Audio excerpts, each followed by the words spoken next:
will probably be the offensive line. Whichever offensive line can protect their quarterback, they'll probably win the ball game.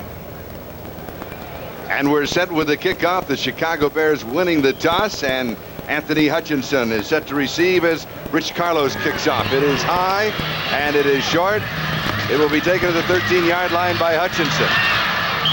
And he returns to about the 23 or the 24-yard line. So Chicago will go to work with Jim McMahon, Walter Payton, and Matt Suey, the two running backs.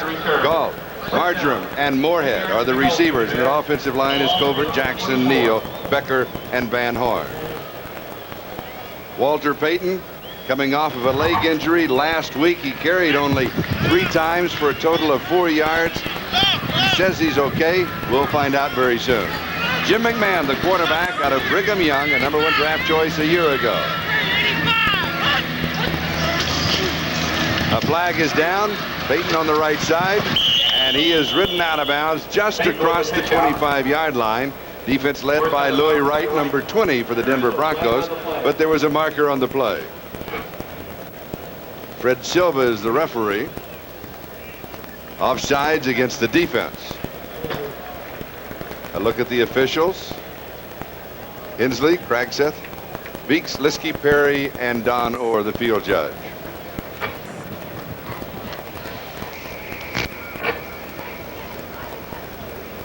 Have a problem with the microphone. Jay Saldy checks into the offense for the Bears. Here's the defense at front 3 of Chavis Carter and Bryson Manor. Linebackers Ryan Busick, Gradishar, and Jackson. And the secondary, Wright and Harden on the corners. They'll be going after Mike Harden.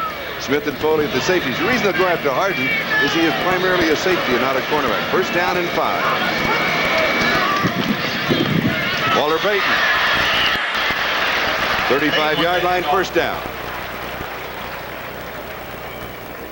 And Bob Greasy, we expect to see Chicago staying on the ground with ball control as much as possible when you have a man like Walter Payton. There's some question as to whether or not Walter will be able to be healthy for the entire ball game. He has a bruised leg, but so far he's running very well, and certainly they'd like to get their running game going. Defensive change, the rookie from Arizona State, Walt Boyer, is in at left end, replacing Barney Chavis. Payton, the remaining back. Suey showing motion. McMahon going deep into coverage. And it is caught. Matt Suey. Triple coverage by the Broncos, and Suey came up with the ball inside the 10-yard line. A flag dropped back at the 25. But the Bears head downfield. It is against the Broncos. Of course, refused. Defensive holding, the preliminary call. That's as high as I've seen Noah Jackson jump in a long time when he found out it was on the defense. 3 yards. First and 10 for the Bears at the Denver 12. They marked the play dead at the 13-yard line of Denver. Microphone not working again. That play covering more than 50 yards. We'll get a look at Jim McMahon from the defensive standpoint. This is a zone coverage. He just barely gets this ball in with a strong arm before Foley, the weak safety, gets there. Louis Wright going for the big play, misses it. Suey keeps his balance, and we got a big play right off the bat going for the Bears. 52 yards to the 13-yard line. Here is Suey into the end zone. Touchdown, Chicago.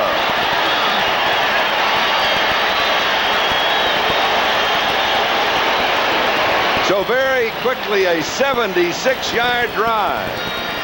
Matt Suey scoring, and the key play was McMahon to Suey for 52 yards. I think, Charlie, one of the things we have to point out is that Barney Chavis is not in there. Walt Boyer is in there for him at left defensive end.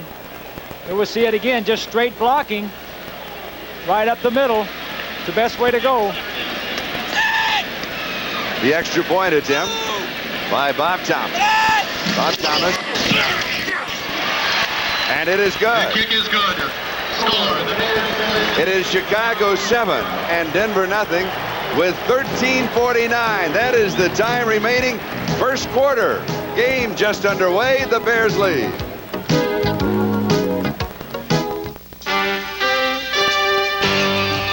Fuel this new postal system. MCI Mail.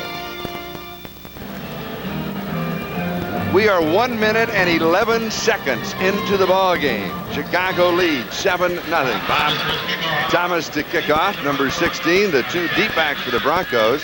Number 82 is Zach Thomas, no relation, and number 45, Steve Wilson. It is high and very short, and taken on the run at the 16 by Zach Thomas. And the Denver offense will go to work at about their own 29. Let's call it the 30-yard line. As Brian Cabral was there, it is Elway, Winder, and Peros, the quarterback, and the two running backs, with Upchurch, Watson, and Wright, the receivers. That offensive line, Studdard, Bishop, Bryan, Howard, and Lanier. Denver from their own 30-yard line. First time on offense, John Elway, the rookie quarterback.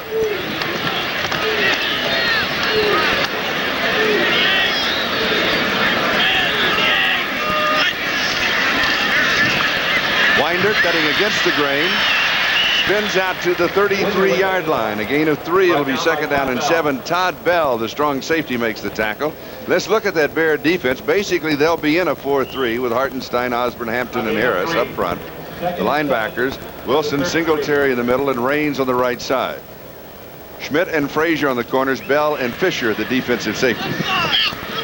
Poole comes in. Peros comes out for the Broncos. That'll be the messenger service at running back. Second down and 7. Backs are split passing formation. Firing very quickly but missing. Charlie, we saw a close-up of John Elway there. The Bears move around more than any defensive team in the National Football League. They did that before this game. They're not doing that for John Elway's benefit. He's going to have a lot of things to look at this afternoon. What's he looking at? He's looking at a lot of defensive black jerseys moving around. Hampton gets in there. Raines makes the hit on the quarterback. What does he have to key on? He has to know what to check to, Charlie. When I was in that situation as a rookie, I'd see things they were doing and not know exactly what to check to. He's got to be ready to do that today. Now he's in the shotgun. And they fake a blitz. And he is sacked. Al Harris got him. That is the 21st time that a Denver quarterback has been sacked this year. The 13th time that John Elway has been sacked. You will see the safety, number 24, Fisher, up there faking the blitz. He backs out. This messes with the minds of the offensive linemen. Harris beats Studdard around the left side. Elway is confused and looking downfield. He may have checked to a blitz audible. They dropped off in zone. He's going to have that problem all day.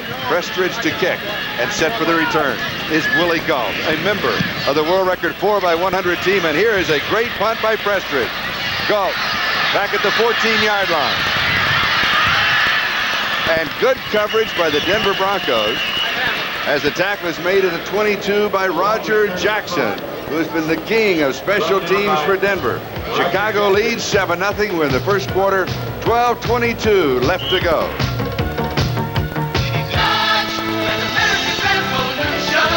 There is a revolution on the American road, an automotive revolution led by Luke Prestridge, number 11 for the Denver Broncos. He is an offensive weapon. That last kick, 57 yards. Now that's at lake level here at Lake Michigan. That's not at Mile High Stadium. A 7-yard return. No. Well, that's a great kick. So Chicago will now be moving from their own 22-yard line, first down. First and 10 for the Bears. The ball, 22. Number 9, Jim McMahon, the quarterback. The remaining back is Walter Payton in this offensive set. Suey in motion and then reverses the motion, and Payton draws the call. And the Denver defense is there. May lose a yard to the 21. We'll call it second down and 11.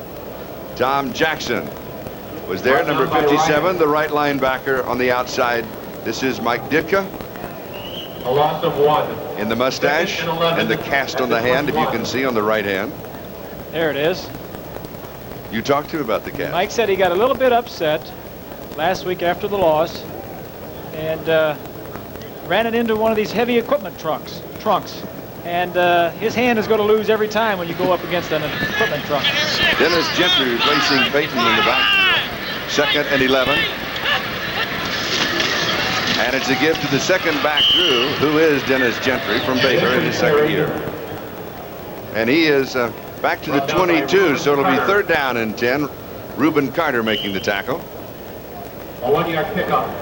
3rd and 10. Chicago leading 7-0. Matt Suhey scoring from 13 yards out, a 76-yard opening drive in 3 plays. The key play, the 52-yard pass from McMahon to Suhey.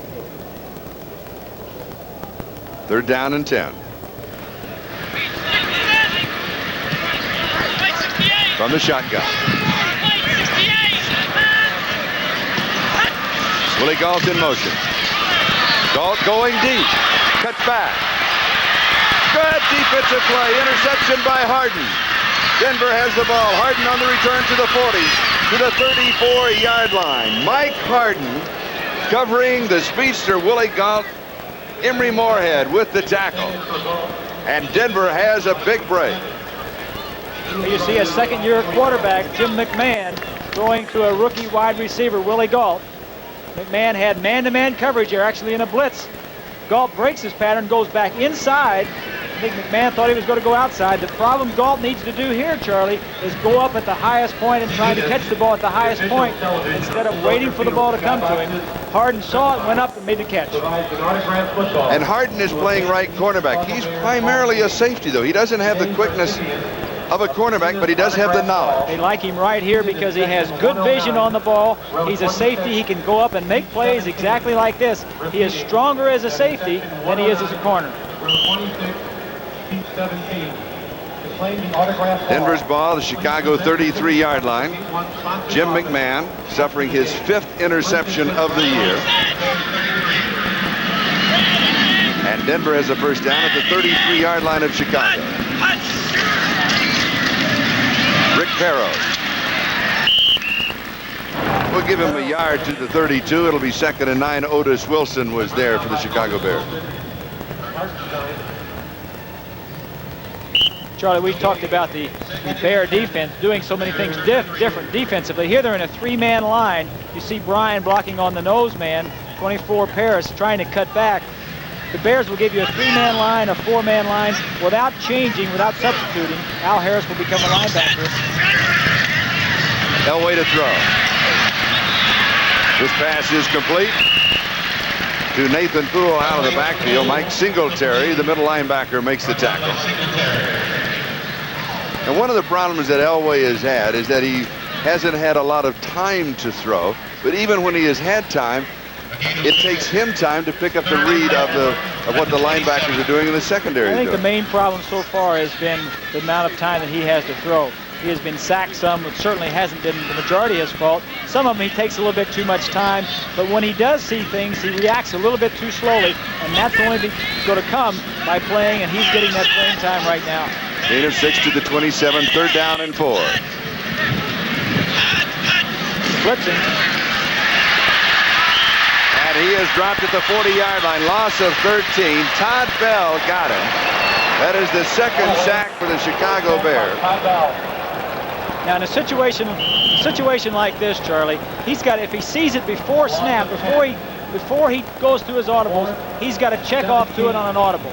If they show it too late and he can't check to an audible, then he's got to do what we call a side adjustment. The quarterback has to see it, and one of the wide receivers has to alter their route, and they adjust on the run and get rid of the ball quickly. You cannot block that safety blitz.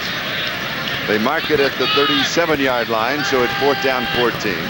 And Luke Prestridge will be kicking. And as a right-footed kicker, he goes for the left corner, and that's the way you have to do it so that you don't slice it off to the right side. And they will mark it out at the 11-yard line. So Chicago will take over on their own 11-yard line. A score in, Cincinnati leading Baltimore 3-0 on a Jim Breach field goal. Here it is Chicago 7 and Denver 0. We'll be back in just a moment. 1st and 10 for the John Riggins scoring for Washington, leading the Los Angeles Raiders by a score of 7-0. And many feel that that might well be a preview of the Super Bowl game. Here it is Chicago 7 and Denver 0. Bears now from their own 11-yard line. Little play action fake by McMahon, rolling left, passing out to Matt Suhey. who has become his favorite receiver in this ballgame. He was a leading receiver on the ball club last year. Suey is not a great runner, but he's in there to catch the ball and block for Walter Payton. He certainly has done a good job of that the last few years. Mike Harden making the tackle. Mark it at the 20-yard line, a gain of 9. Denver's not the only team that's had trouble protecting their quarterback. We'll probably see McMahon more sprint outs to avoid a hard rush, and also some quick passing. By that, Charlie, I mean three steps by the quarterback and hitting a little slant to the wide receivers.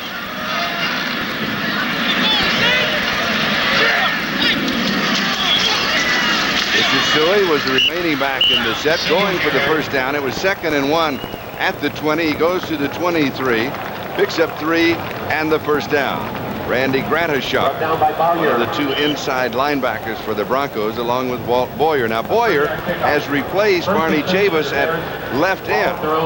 Boyer number 65. Chavis scheduled to start, still bothered by a groin injury, and we'll try and have an update or a check on the sideline to see whether or not Chavis will be able to play today. Chicago leading 7-0 on an opening drive of 76 yards in 3 plays. The Bears have a first down at their own 23. Suey, the remaining back. And the pass is to Walter Payton. Payton was the remaining back. Suey was the motion man just across the 30-yard line. A pickup of 7. It'll be 2nd down and 3. Tom Jackson makes the tackle. We do have a report on Chavis. He has a bad shoulder. We do not know if he will play. Let's go back to the replay. Zone coverage. McMahon chewing on his gum, drops the ball off to a short man. Payton, not a bad guy to have to drop the ball off to. He can make some big plays in a broken field situation such as that.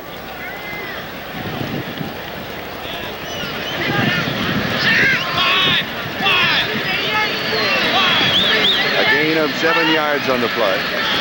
So it's 2nd and just under 3 to go for the first down. Payton. And he is wrapped up along the line of scrimmage by the rookie from Arizona State, Walt Boyer, taken in the 10th round of the draft.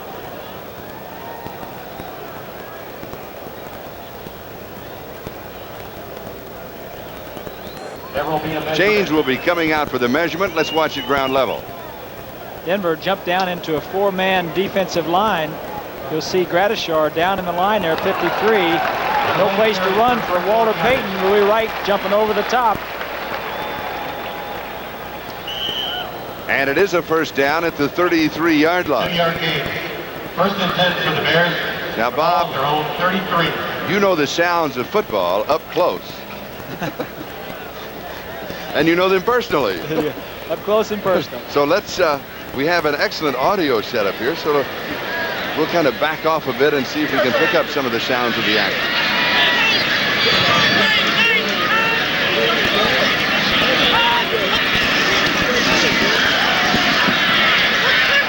Pass complete far side to Moorhead, the tight end.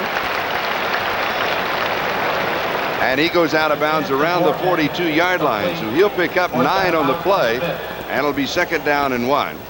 Dennis Smith at the coverage. A gain of 9.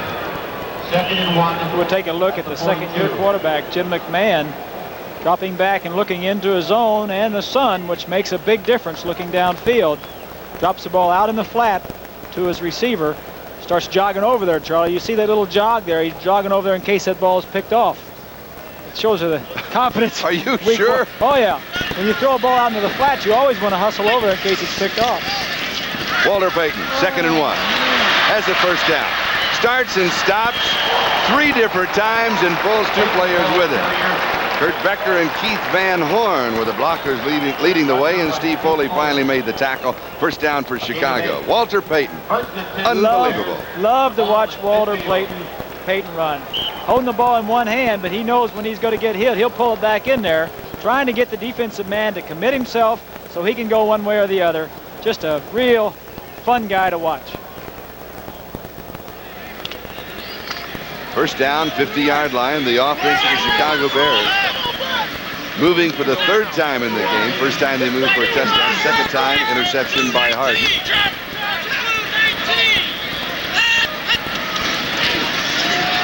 Spinning out, pump fake, and then dropping it off. Pass complete to Calvin Thomas.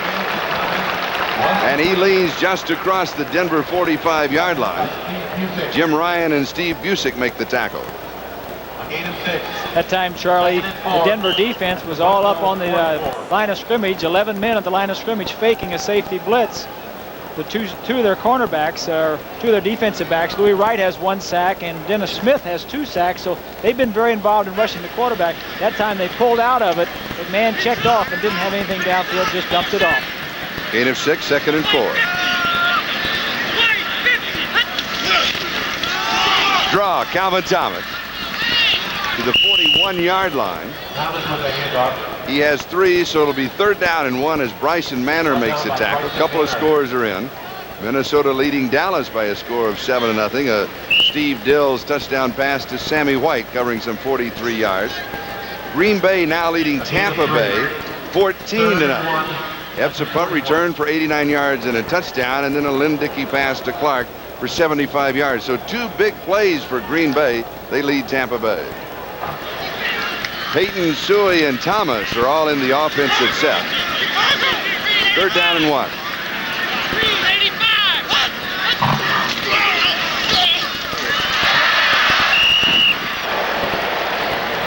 Needing a yard. And the forward progress will be marked near the 40-yard line, which is close to the yard. But we may be looking at another measurement. This will give you an indication how strong his legs are. Walter Payton jumping as high as the top of the pile and then pummeling down over the backside. The key to that play, Charlie, is offensive movement by the offensive line. You've got to get some kind of movement and stop the penetration from the defense, because if they get in there, they can stop him before he gets his feet off the ground. And it is shy of the 1st down. So it'll be 4th down. You see a ground level look. You know, the thing I don't understand is how somebody going over the top like this, they can find out the exact spot to spot this football. 4 guys are falling on him. The officials are on the side. They're blocked out. It just has to be a guess. They don't know where it's going to go. And sometimes you win, sometimes you don't. And nobody ever argues. So they put the ball down, and here we go. I think they all realize that fact. 3 running backs, 2 tight ends, short yardage, 4th down and inches. Peyton shows motion. 1st down, Chicago. Matt Suey picks it up. 2 yards to the 38. Baltimore now leads Cincinnati on a score just in, 7-3. Jim Breach with a 19-yard field goal, and then Alvin Moore scoring for Baltimore. Straight ahead blocking. Calvin Thomas blocking down number 33, just trying to get a little crack in there for the fullback to just lower his head and get in. He only needed a half a foot. Successful play for the Bears. 2 minutes, 33 seconds, time remaining. 1st quarter, Chicago leading 7-0. They have dominated this 1st period. McMahon to throw, has good protection. Goes to the tight end, Moorhead. He is out of bounds at the 34-yard line. Gain of 4, so it'll be 2nd down and 6. Dennis Smith had the coverage. Take a look at the rush. McMahon wants to throw the ball downfield. Again, it's a zone coverage. Dumps it out to Moorhead. We'll get Moorhead isolated. Releases Ryan, number 50, dropping straight back. He's not covering him man-to-man. He goes back to cover his zone. That's not where you want to throw the ball as a quarterback, but it's better than being sacked or taking a loss. Emory Moorhead was with the Denver Broncos in 1980 as a running back and as a wide receiver. Now he's a tight end with Chicago with a couple of the ball clubs. Walter Payton, there was not any room. He has 3 yards to the 31-yard line. So it'll be 3rd down and 3. Let's go to New York in NFL 83. All right, thank you, Charlie. In Cincinnati, here come the Colts again. Another Arizona State rookie, Alvin Moore, takes it in 9 yards away. The Colts lead it 7-3. Back to Chicago now. 3rd and 3 at the 31. Thank you. And Baltimore may be the surprise team of the year. They're not surprising me. I predicted they would do very well. I don't think their offense is up to par with their defense, but a defense can carry an offense. Just ask the Dolphins about that. All right. Jim McMahon has completed 6 of 7 for 89 yards. Walter Payton, 1st down, 25-yard line. Gain of 6. Update on some other scores. Seattle leading Cleveland 3-0 on a Johnson 25-yard field goal. San Francisco leading New England 7-6. First down. And it is Philadelphia over Atlanta 7-0. Ron Jaworski. 26. Now, in the AFC, there are 3 games currently underway. No score in Houston, Pittsburgh. Seattle leading Cleveland 3-0. Baltimore out in front of Cincinnati 7-3. Those are the matchups of AFC games going on at the same time that our game is going on. Here it is, Chicago 7, Denver nothing. 55 seconds left to go in the first quarter. McMahon, a little play action. Rolls, throws, pass complete to Suey. And Matt is near the 15-yard line. Matt Suey has been the star of the game for the Bears thus far. He has a 52-yard pass reception and a 13-yard run for a score. Stikowski with the tackle. Nobody blocks Bryson Manor, number 66, right there in the white. You don't get a very good opportunity to see him. This is a play that Ditka brought over from the Cowboys. They'll run this play 3 or 4 times a game, and if he gets outside, he's liable to go ahead and run it.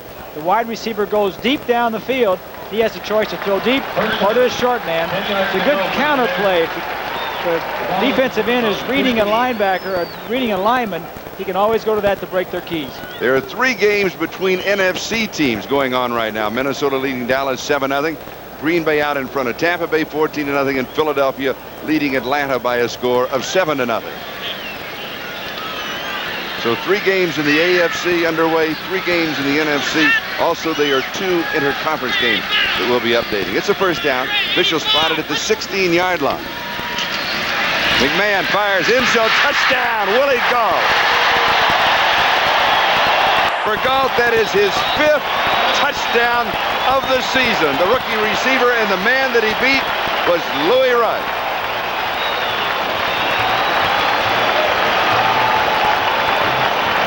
Willie Gault at Helsinki thought about staying for the Olympics, but decided to join the Bears in the NFL. Charlie, I'm very impressed with this pass down here. First of all, he's beating Louis Wright, who is a perennial all-pro cornerback. The second thing is he was on the 15 or 20-yard line. He didn't use his speed to get open. He had to use his smarts and his ability to get open down in that area of the field. Bob Thomas with the extra point, and it is good. The score is Chicago 14 and Denver nothing with 7 seconds left to go in the first quarter. Here's another look. The gold medalist at Helsinki in the world record 4x100. An 89-yard drive in 15 plays. 8:37 time elapsed. Willie Gault on the receiving end. His 5th touchdown of the year. Thomas kicking off. Rolls past Zach Thomas. He decides to run it out of the end zone. May have made a wrong decision, lost where he was, returns it to about the 14, where Kelvin Atkins makes the tackle for the Bears as time runs out in the first quarter. A first period dominated by the Chicago Bears. They lead 14-0. The Broncos have to get something going in the second period. We'll be back. The first sellout crowd of the year playing Bounce the Football, and the Bears have certainly been bouncing the Denver Broncos. The statistics in the first quarter weighed all on the right side.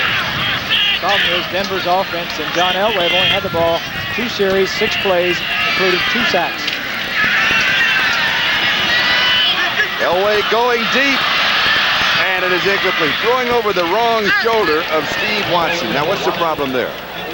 Well, I think it was just a poor throw on the part of Elway.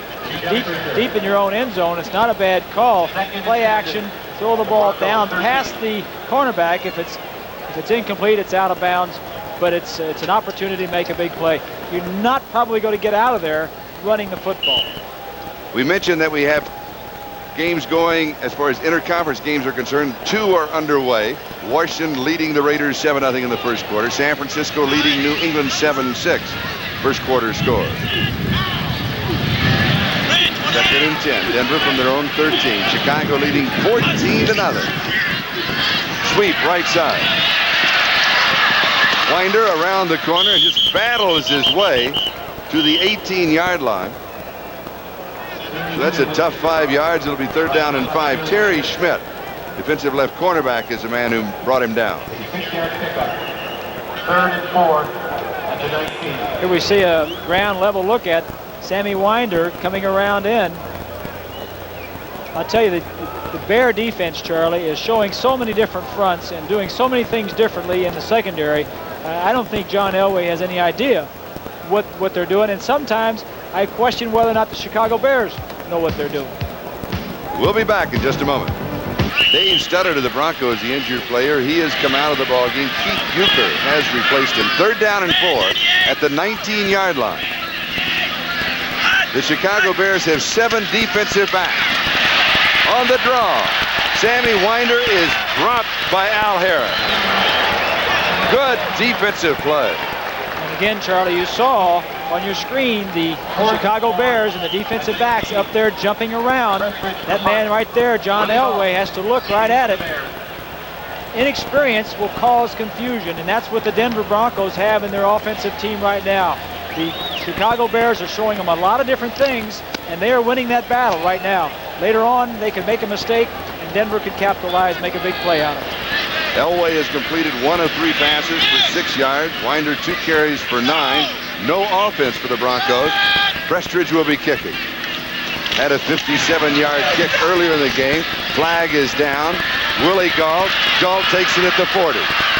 Looks for a block. Doesn't find the block, and he is decked at about the 44-yard line as Myers was down very quickly for Denver, but remember, there was a flag on the play. He never got hit like that running track. Only if he dropped the baton and somebody came up his back. It is illegal motion against the Denver Broncos. Now the Bears have the ball at their own 44-yard line. He could just well elect to refuse the penalty and take the ball. It's not bad field position at all. Except if you've got a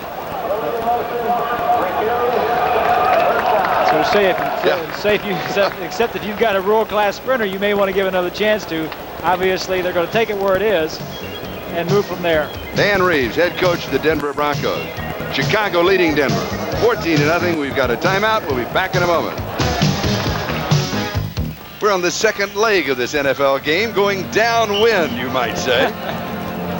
Inside Soldier Field, what happened was, well, Chicago changed their mind. Bob Greasy was right. They want Denver to kick again. Because when you have a world-class sprinter like Willie Galt, that is a quote from Bob Greasy, then give him a chance for the return. Here's Prestridge. The last kick, by the way, that was nullified by the penalty was 38 yards. This kick is much better. 5 yards deeper, taking the 41, and here comes the speedster, and it does pay off. The difference about 9 or 10 yards as far as field position is concerned for the Chicago Bears. Keith Bishop down on the special teams for the Denver Broncos. We have 13 minutes, 16 seconds, time remaining in the second quarter. The Bears lead the Broncos 14-0 on a gorgeous afternoon at Soldier Field. I think that was a smart move, Charlie. You know you're going to get good field position anyway. Make them kick it again. See if we can get a big play off our special team. At the Denver 46-yard line, it is a first down. 44 yards on that last kick, 9 yards officially on the return. Fake of a pass and a give to Payton on the draw inside to the 38-yard line. A gain of 8 will be second down and a couple as Jim Ryan makes the tackle. Today's telecast, presented by authority of the National Football League, intended for the private use of our audience. Any rebroadcast or other use of this telecast without the express written consent of the Chicago Bears, who you see in action here, and the National Football League, is prohibited. Second down 2.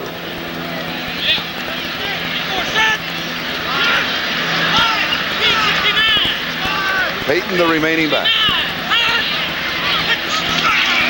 And it is Walter Payton. First down. 33-yard line, gain of 5. Steve Busick with the tackle. Let me update a couple of scores. Green Bay running away from Tampa Bay. It is now 21-0 as Huckabee has scored for the Pack. And Philadelphia leading Atlanta 14-0. And we have 1:47. That's the first quarter score. Philadelphia 14, Atlanta nothing. 1:47 left to go in the first period of that game. Here we have Just over 12 minutes to go in the second quarter, and it's been all Chicago.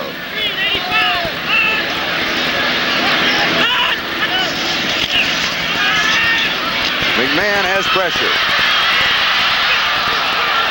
Now, I am surprised. There's the flag. Should have been a flag. Yes, that'll be intentional grounding. We'll sort that out. I thought we were going to New York. Hold it. We're going to stay right here. That's a good call by the official because it was intentional grounding. No question in the intent of what the quarterback was doing. There was no question. I think it was set up to be some type of a delay, but certainly not a screen. The only man that was near the ball was 65, Noah Jackson. I don't think he could catch. Grounding, loss of a down, because the pass was thrown further than 10 yards behind the line of scrimmage, the penalty will be assessed from the spot of the pass. Ooh, you don't want to jump up in the air, Jim, when you got a man coming at you right there. You're liable to get really hurt. And Bryson Mannert nailed it. Noah Jackson, 65. He didn't want that ball. He's put on a few pounds since the last time I've seen Noah. And that penalty takes the ball back to the 48-yard line, and it is a loss of down. It's a very bad mistake by the quarterback. It is 2nd and 25. Here's the draw. Matt Seward. 3 yards to the 45, so it'll be 3rd down and 22. Reuben Carter making the tackle. 3 games going on in the NFC.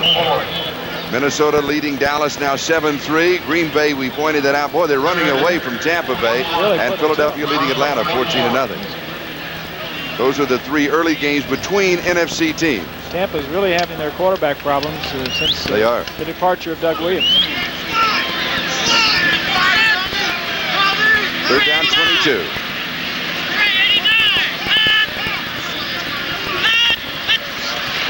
McMahon from the shotgun. Going underneath the coverage. Pass is complete to Dennis McKinnon. They'll mark it at the 37-yard line, so a gain of 8 as Gradishar makes the tackle. Now let's go to New York. All right, Charlie, in Cincinnati, what a shootout. After the Colts scored, the Bengals came right back. Look at this bomb. Anderson to Collinsworth, but he can't keep his feet. It set up a touchdown. The Colts are now threatening, trailing by 10. Back to Chicago. Much more of a battle going on there between Cincinnati and Baltimore than we have going on here. This has been completely one-sided so far. As the Denver offense, really they haven't been on the field that much. Here's Parsons kicking. He goes into the right-hand corner, plays the winds and the bounce of Soldier Field like it's his own private golf course. Just like a little chip shot down around the 10-yard line. He's in his 12th year, and he knows every inch of the AstroTurf here and the swirling breezes that you can have on wintry days. Today it is warm. He still performs. We'll be back in just a moment. Everybody, this is Charlie Jones along with Bob Greasy. Now Denver they've had no offense. What can Elway do to get them started? Well, obviously the Chicago defense is dominating the Bronco offense. They've had the ball 9 plays. They've had 2 sacks, and then they had another play which was totally discombobulated. They don't know what they're doing. They need to get settled down and do something offensively to keep the defense off the field. Denver now from their own 10-yard line, 1st down. You start throwing now? 1st down is a good time to throw. They're blitzing. And it's intercepted over touchdown for Chicago. Rookie mistake. Leslie Frazier with the score.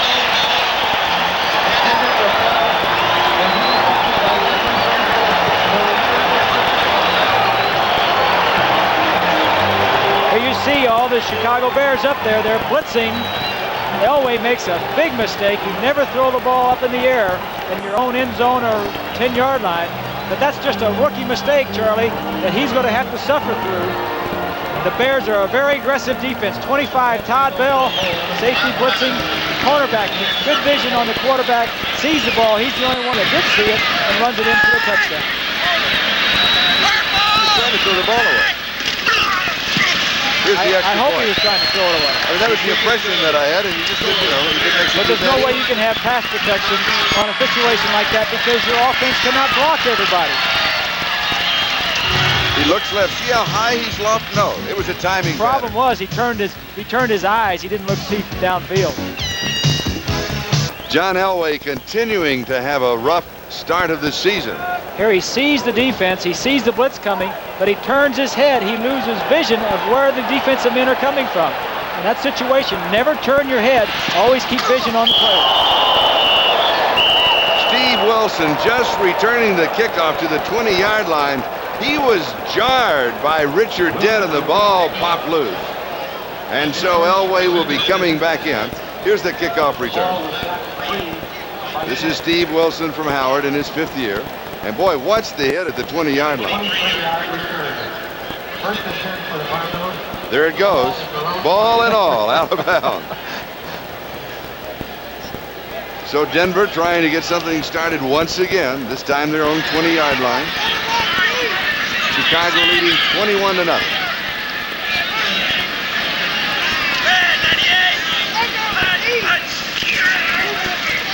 The pitch is to Winder. And Sammy has a couple of yards before Otis Wilson makes the tackle.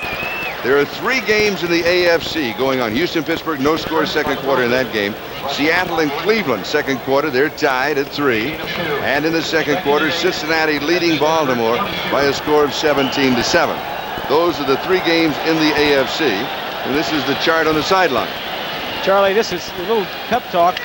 Walter Payton getting some ideas on what might work. But this is a tough situation for John Elway. I've been there before. He's down 21 points. He hasn't done anything right yet. He's a rookie. You're against a team that is very aggressive and going to continue to be that way. All you can do is try to make one play at a time successful. Play action, quick screen, right side to Rick Upchurch. Close to the 30-yard line, may have a first down. Leslie Frazier makes the tackle. Frazier, the man with the interception and the score. Jim Osborne was also there, along with Dan Raines. Almost everybody was there.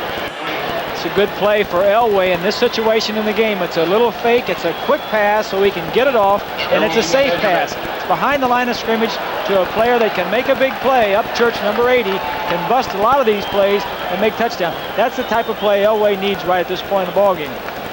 The chain's coming out. It is just shy of the first down by just about an inch. You know, Charlie, this is an intimidating defense. I remember playing as a rookie against the Chicago Bears back when Dick Butkus was playing. And it was a very difficult thing to do, to come to the line of scrimmage and look at his eyes every time we came up. I remember breaking the huddle one time. Offensive back asked me something, and I lost my concentration. And I got to the line of scrimmage, and I saw Butkus was one man over where he usually is. And I got under center, or what I thought was center, was actually our right guard, Larry. I put my hands under Larry Little. He jumped 2 feet up in the air. You saw the scores of the 2 interconference games. Here it is, they're down in inches. On a fake of a draw and a quarterback sneak, first down. He picks up a couple, maybe 3 yards on the play. Al Harris makes the tackle. But Denver has a first down. It's been a long time between first downs. I think that's their first one. So it's been a week. It's been a week, is right. I didn't realize how long here you see a fake. Both backs going to the left, Elway going to the right. That's a design play. More teams are using that because every time you get in an I formation in short yardage, they all feel like it's going to be over the top. The defense knows it. The quarterback goes away from it. Denver from their own 33-yard line. Sammy Winder coming inside. A gain of 2 to the 35. So it'll be second down and 8. Mike Singletary making the tackle. Baltimore has scored. We had that update from New York. And they have scored. McMillan from a yard out, so it is 17-14, Cincinnati leading Baltimore on an update of that ball game. Here it is second down and 8. Denver very conservative. They need to be at this point of the game. They need to get some positive things going in their offense. Chicago leading 21-0. Winder wrapped up as the strong safety Todd Bell moves in to make the tackle. That Bear defense gives you all kinds of looks. This has to be like mass confusion for a rookie quarterback. That's the problem, Charlie. As we look at the replay, you have an inexperienced offensive line, or at least a line that's not playing well, with a young quarterback, an inexperienced quarterback, against a Chicago Bear defense that is very aggressive and is not afraid to show you any kind of look and rush the passer. They'll give up some big plays, but at this point of the game, they're dominating the whole thing. 7 men in the secondary for Chicago. From the shotgun. Elway tries to scramble out of it. May pick up a yard to the 35. Jim Osborne with the tackle. And with that yard gain, the only good thing that you can say is that it doesn't count as a sack. Well, there's a situation where he had the time to throw, and none of those receivers were open. Faking a blitz, backing up. He's got the time, but when all the sacks and everything else that has happened to him, you lose your composure and you lose your tempo, and then when you don't have to run, then you take off running. If he could have waited another second, which he had, one of his receivers were coming open. Luke Prestridge to kick. Willie Gault is set for the return. Prestridge averaging on 3 kicks 45.6 yards. Here's Gault to the 30. Works his way around the corner and scrambles for 7 or 8 yards on the return. So the Chicago Bears will be moving on offense with 5:29. That is the time remaining in the first half. Chicago leading 21-0. That last kick, 38 yards. Television Network. WMAQ-TV, Channel 5, Chicago. Hello, everybody. This is Charlie Jones, Bob Greasy. Chicago leading Denver by a score of 21-0 with 5:29 left to go in the first half. The game completely dominated by the Bears. First down, 11-1, showing you the domination. 21-0 doesn't this does. Here's Walter Payton, cutting against the grain around the corner and then out of bounds. From the 36 to the 39-yard line, a gain of 3, and I'm not sure that there are that many running backs in the National Football League that would have picked up those 3 yards. That's a good point. You know, one of the problems for the Broncos, we mentioned earlier, Barney Chavis is not in there. Rulon Jones is not playing either. They have 2 rookie defensive linemen playing in different situations in the ball game, and it's really tough to stop anybody's running game if your front 3 is not being very effective. And the Chicago Bears are winning that battle so far in this ball game. And also Don Latimer not here, did not make the trip. He's out with a toe injury. Payton 38 yards in 10 carries. And here he comes again. Close to the first down. Randy Gradishar with the tackle. We mentioned at the top of the show when we did our analysis and rating on a 1 to 10 scale of 10 categories, and you said at the end, the margin will swing with the offensive line, and certainly the offensive line of the Bears has played exceptionally well. Well, the defensive problems in the line for Denver has helped the offensive line for the Bears win this battle, and so far the running game for Chicago is working very well. Just short of the first down, so it'll be 3rd down and inches. Some scores coming in. San Francisco leading New England now 14-6. Pittsburgh has scored. They lead Houston 7-0. Pollard scored from a yard out. Green Bay leading Tampa Bay now 28-7. A Lynn Dickey touchdown pass, the last score in that ball game. Minnesota out in front of Dallas now 14-3, and it is Cincinnati 17 and Baltimore 14. Steve DeBerg, number 17, jockey with Luke Prestridge. 3rd down and inches. This is the power I formation. Payton looks like he's coming off of a diving board. You see that spring in his legs? Now, this is a man who could not play but for 3 or 4 downs last week because of a bruise just below his knee. Look at the spring in his leg. I think that tells you a little bit about the makeup and the character of a Walter Payton. Gets the ball deep in the backfield. The quarterback wants to get it to him as deep as he can. Gradishar, 53, there to meet him when he comes down. But by that time, he's already made his first down. An airborne, look at an airborne first down. Noah Jackson comes out of the offensive line for the Bears. Perry Hartnett has replaced him, and he is limping just a bit. First down, Chicago.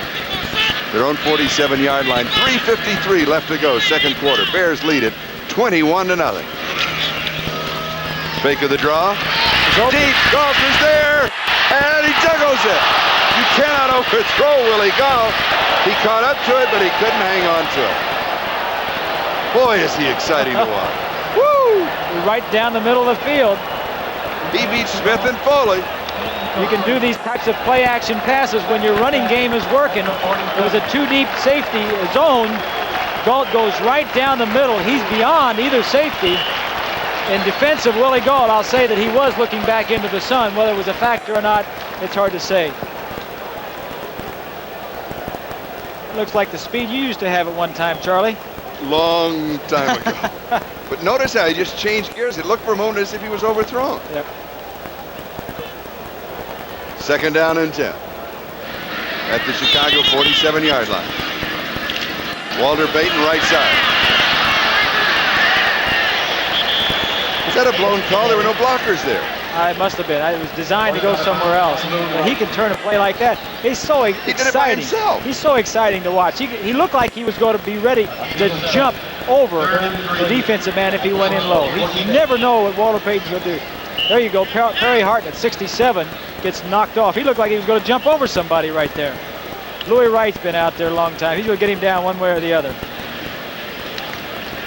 A gain of 7 on a play that was designed to go somewhere else, and it's third down and 3. Charlie, right now, the Denver defense has Boyer, a 10th round draft choice, and Mecklenburg, a 12th round draft choice of defensive ends. Both rookies. Third down 3. Here's Payton. First down. TJ. Report on Noah Jackson. He can come back to the ball game. Go ahead. Tom Jackson coming around from his outside linebacker spot, catching Walter Payton from behind.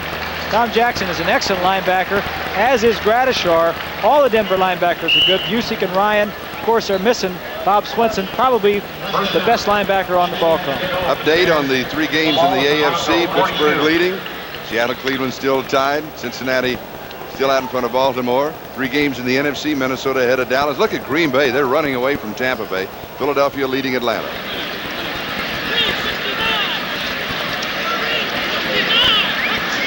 First down at the 43-yard line.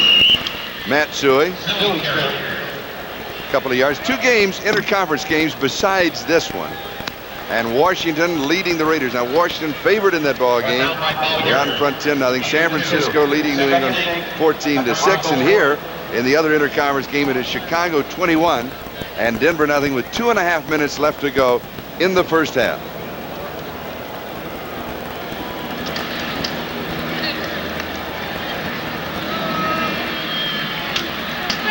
Second down and 8.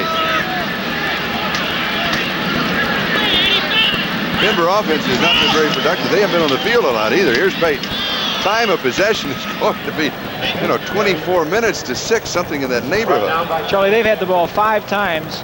3 different occasions it was 3 and out. The 4th possession it was an interception for a touchdown, and their 5th possession they had the ball 6 plays and punted. That tells you the bottom line as we have the 2-minute warning. It's Chicago 21, Denver nothing. Ditka, Dan Reeves, former teammates and former coaching assistants at Dallas. Ditka leads 21-0 right now, and one of the reasons is possession of the football. And of course, when Chicago has had possession, there gives you an idea. 2-1 in their favor. And in addition, they've capitalized when they've had the ball. Also scored one time that Denver had the ball.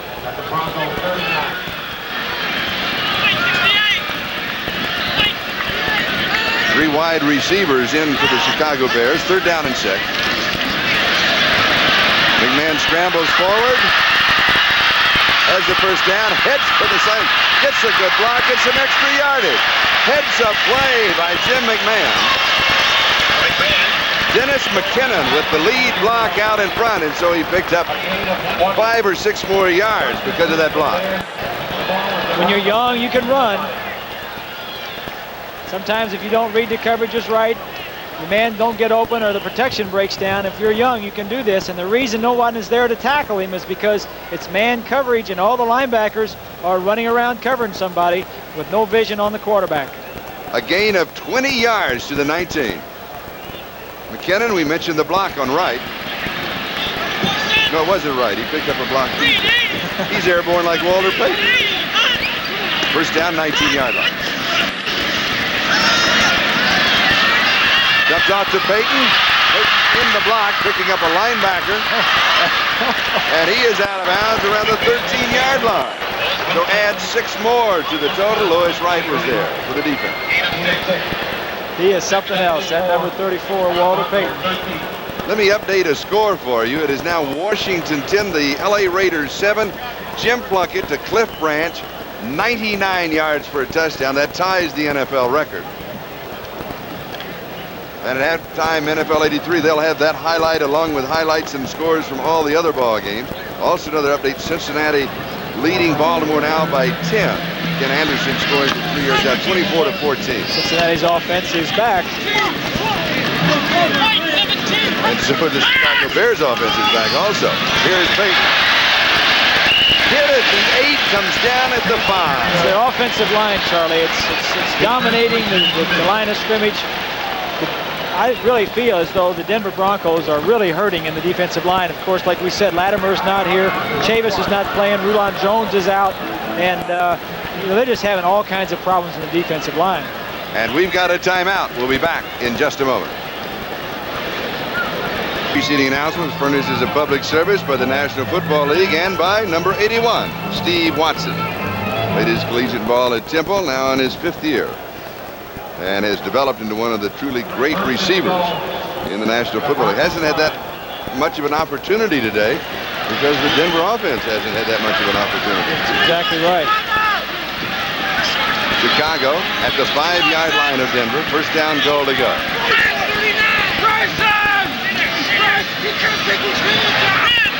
Mix-up. Now, what's happened? All right, now what's this? We're going to have a pushing and shoving contest. The problem was, Charlie, McMahon was checking off. The center was ready to snap the ball and moved. Gradishar came in and touched him. Little delayed touch, but yet a touch. And if it is a touch, of course, that's encroachment and automatic 5 yards are here. They would split the difference.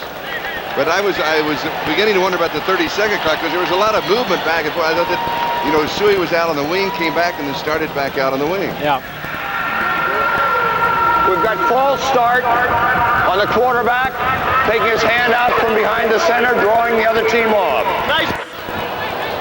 Can't do that, Jim. It's a new rule. He used to put that in for guys bobbing their heads and all that other kind of stuff.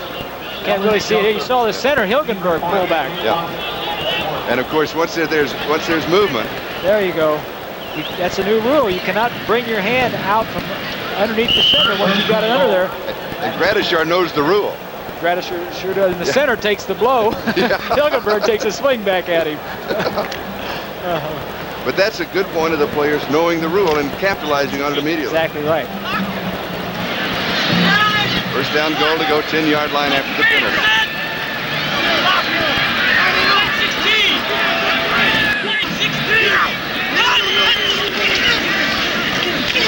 Play action. Into the end zone, high and almost thrown away. Willie Gault possibly could have been the intended receiver, or Marjoram. I think he was throwing that one away, Charlie. He jumps up in the air again, and I hate to see a quarterback jump up in the air when a defensive man is close to him. Here we see Walter Payton coming out of the backfield, was one of the primary receivers.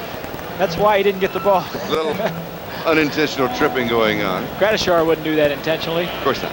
No. These linebackers are nice guys. They smile at you when you come up the line of scrimmage. You notice their eyes, don't you? Oh, yeah. You know when they're blitzing, there's fire in their eyes.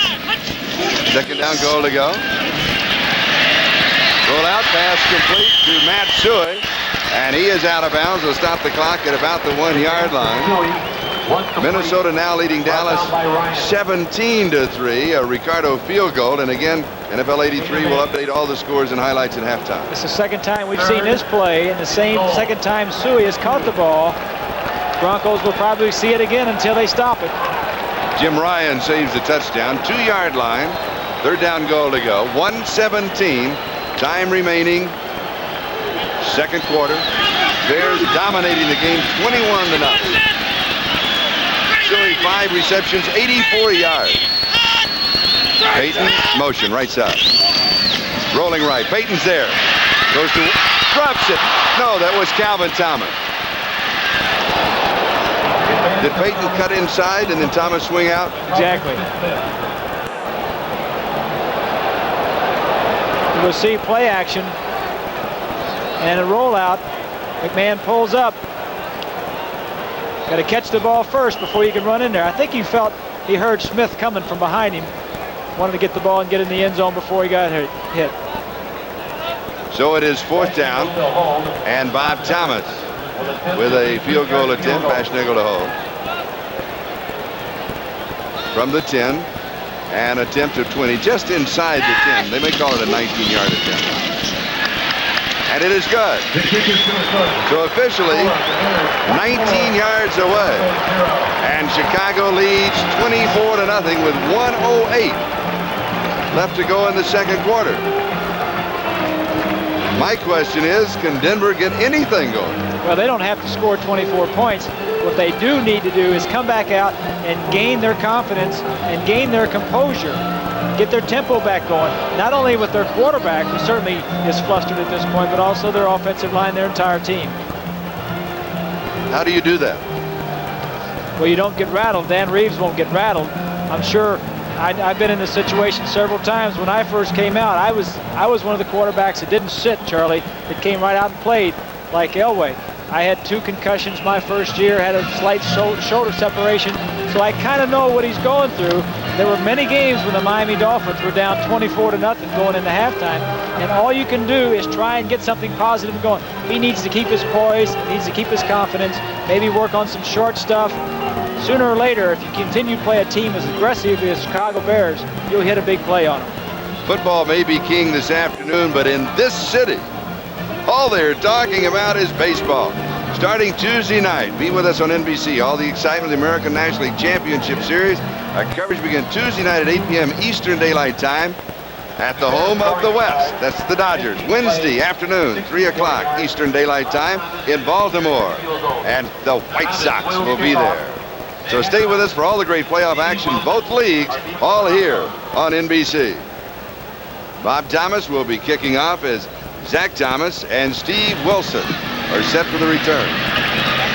Wilson, number 45.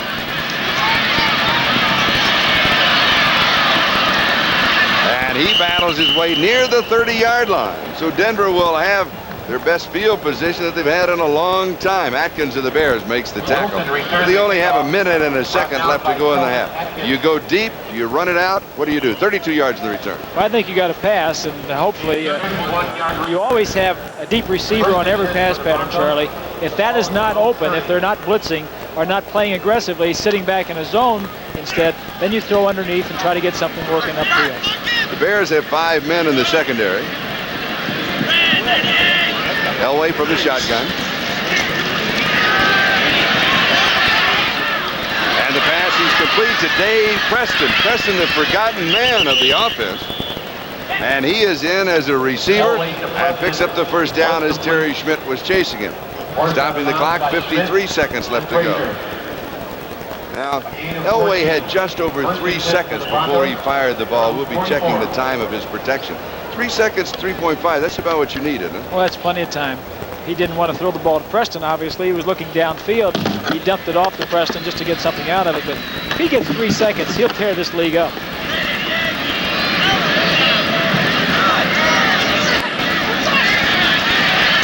Scrambling. And heading for the sideline. Out of bounds. 49-yard line, stopping the clock now with 46 seconds left to go in the first half. Mike Richardson was chasing him. Again, Chicago 24 and Denver nothing.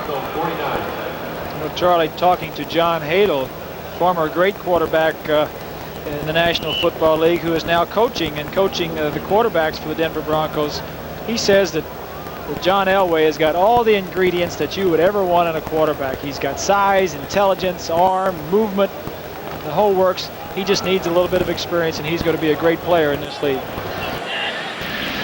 A quick scoring note from another game. Jan Stenerud, 6 extra points in the Green Bay game, so he now has moved ahead of Jim Turner's all-time scoring record. Far side pass overthrow. So that's good news for Jan and bad news for Jim. Incomplete. The coverage to what will So it'll be 3rd down and 5. at the 49. Steve Watson, the intended receiver.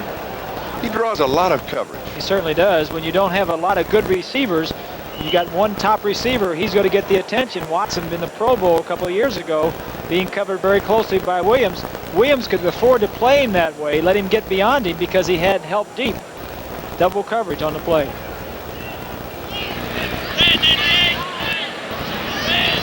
Third down. A circle scramble. And then dropped at the 37-yard line. Todd Bell, the strong safety, is the man. Everybody is coming. Brings back memories of when I started playing it. I remember doing that, the double loop, back one way, back the other way. The offense never quit when I was in there because they always knew that I may bring him back around another time and they get another block. He saw Al Harris twice. He caught him going one way and coming back the other. This is not funny if you're wearing number 7 for the Broncos, but it's unfortunately part of growing up and playing with a team that's having offensive line problems. But he's going to be a good one for a long time to come. This will be 4th down and 16. Chicago has stopped the clock with a timeout. 28 seconds left to go. They won another chance with the football, the way they're going, and another opportunity to give Willie Gault on the return. Be sure and stay with us this afternoon, as coming up after our ball game, the San Diego Chargers will be trying to get something going. It's a tough defense of the New York Giants. In some areas, you'll be seeing the Miami Dolphins taking on the New Orleans Saints at the Superdome. So stay with us today for a full coverage of football here on NBC. No, that's not Willie Gault, is it? That's Jeff Fisher. Gault's on the sideline. I think they're going to rest him up for the second half. But if you're not going with Willie Gault, then why bother with a timeout to get the ball? I think they have confidence in Fisher break one? In their Fisher, yeah. Fisher was running back the last couple of years for the Bears. At the 38, Prestridge to punt. Jeff Fisher is beat for the Bears. Prestridge to kick. Block it. And a flag down. Contact was made on Prestridge. Denver will have the ball. It is downfield, but you can go back to the penalty. I believe it was the rookie Mike Richardson from Arizona State who made contact. The rule reads you cannot touch the punter, basically. I mean, that's it, unless you block the football. This is why Gault wasn't back and Fisher was. They didn't have a return on. They were trying to block the punt. They didn't want to put Willie Gault out there without anybody coming back to help block for him. Personal foul. We're running into the kicker. Carries the automatic first down. There are only 6 defensive fouls that do not carry the automatic first down. It used to be 5. Offsides, encroachment, delay of game, illegal substitution, excessive timeout. They have since added the 5-yard face mask if it's an inadvertent face mask. So Denver has the first down at their own 43-yard line with 17 seconds left to go in the first half. Elway drills it. Boy, he can fire the ball. You like his arm? I love his arm. I'd like to see some of his guys get open down there. Going to Jim Wright, Todd Bell at the cover. The Bears are playing a lot of man coverage in the secondary, and they're playing double coverage on the wide receivers. Here you see the 4 deep receivers, the defensive backs turning out, covering the 2 wide receivers tight man to man, and the tight end right coming across the middle, who Elway is throwing to, is covered by a linebacker, and they're taking away his wide receiver, so he really doesn't have anybody to throw to. Also, with 7 men in the secondary, it's like a mix master trying to read what all those defensive backs are doing. I couldn't read that coverage after 14 years in the league. I know John can't read it.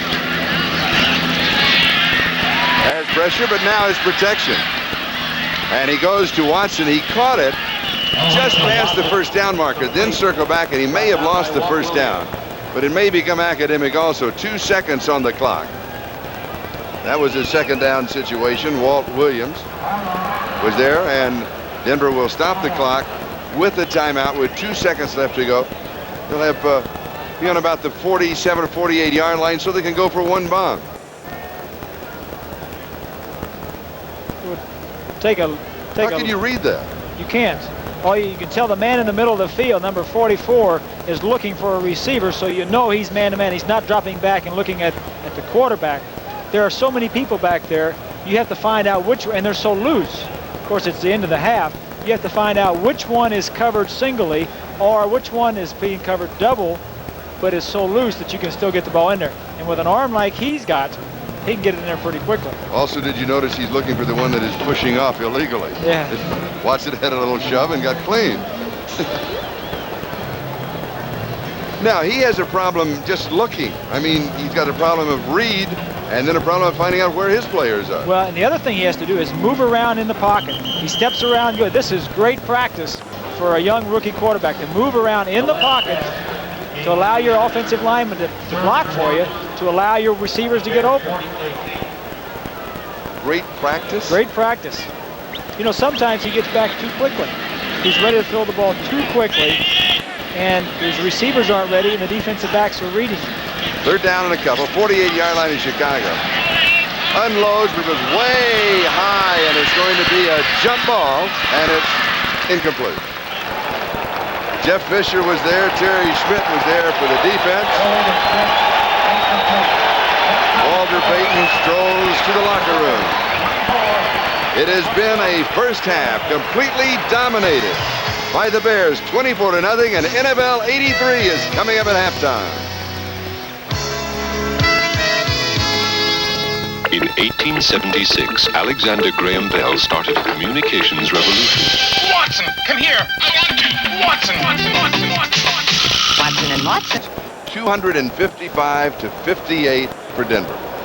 It's very one-sided, of course. I think the Bears' defense has as much to do with this than the Bears' offense, sacking Elway 4 times and creating 1 touchdown for their offense.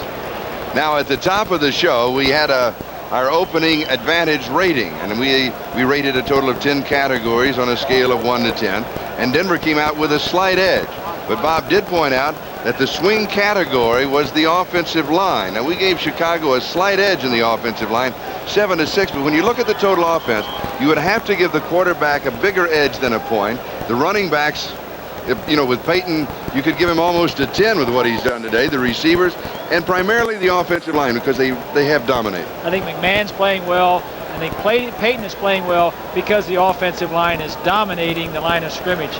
Denver's defensive line is not doing so well because of injury, and that all adds up to a big lead here at halftime for the Bears. And it may mean that Steve DeBerg will be coming in because he is loosening up. And he certainly has been the relief pitcher for the Denver Broncos, no question about that. And Elway hasn't had anything going. I don't think this is a bad move at all because he is really frustrated and really out of control with the Chicago Bear defense. They really have him over a barrel. He doesn't know which way they're coming. Change quarterbacks and see if DeBerg, a veteran, can do something about it. All right, and we'll find out in a big hurry, because the Broncos will have the ball. Zach Thomas on the return to the 20, the 25, to the 30-yard line. Those holes don't stay open very long. There was a big hole in there, and they close up pretty quickly. Anthony Hutchinson with the tackle for the Bears. 26 yards on the return, and Steve DeBerg is the quarterback. So now what is his job? Obviously to score, but I think basically just to get something moving? Just to bring some confidence into that huddle and at the line of scrimmage. When the Bears are jumping around, do the right things, but the offensive line has confidence in what you're doing.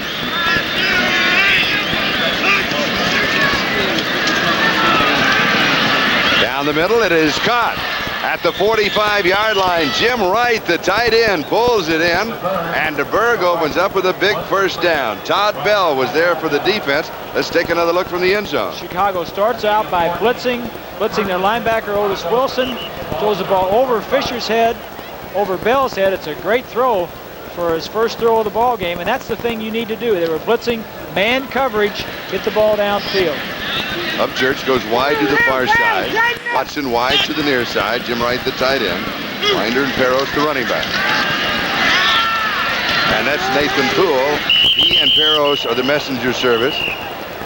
And Poole has a yard to the 46, so it'll be 2nd down and 9. Al Harris and Dan Raines make the tackle. I know how he feels. Been there many times myself early in my career, Charlie. Did it bother you in this case Not at all. to Not come at out all. in the second half? You know you're not playing well. Let somebody else go. The thing he has to do is go stand by the sideline and watch what's going on and try to learn. And then when he goes back on Monday or Tuesday, get the films out and say, hey, I could have done better here or there. You've got to learn from these experiences. Second down and 9. Euchre, Bishop, Bryan, Howard, and Lanier, the offensive line. Wright shows motion. And it goes to Jim Wright. And he is out of bounds near the 50-yard line. Otis Wilson was there for the Bear defense. Chicago has Hartenstein, Osborne, Hampton, and Harris the front four, with Wilson, Singletary, and Raines the linebacker. Schmidt and Frazier on the corner. Fisher and Bell at the safety. It's interesting to note DeBerg comes out. His first 2 passes are completed to the tight end. The Bears have been taking away their wide receivers, Upchurch and Watson, double covering them. He comes out and goes to the tight end on single coverage. Third down and 5. 7 men in the secondary for the Bears.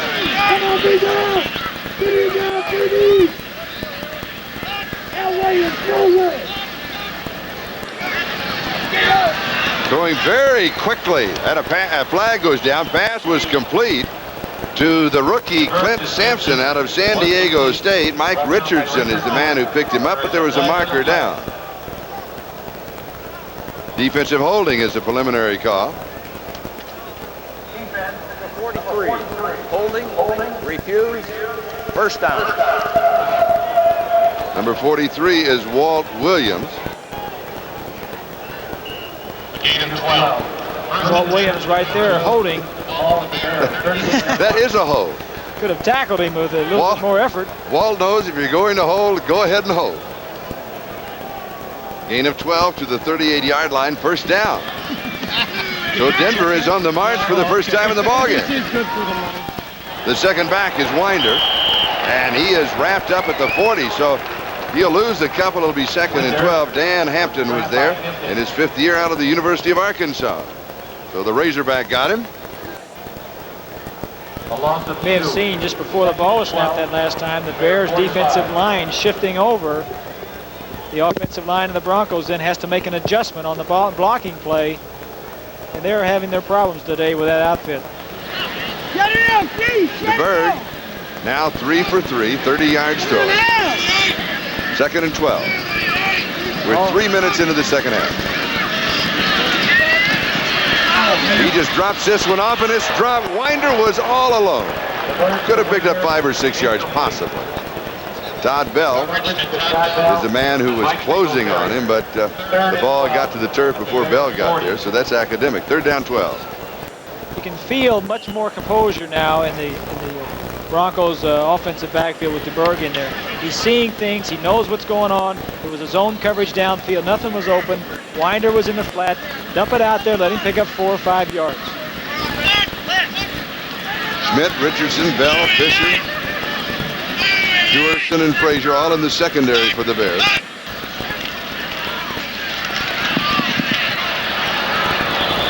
Incomplete. Sampson, the intended receiver, so it'll be 4th down. And Luke Prestridge will come in to catch.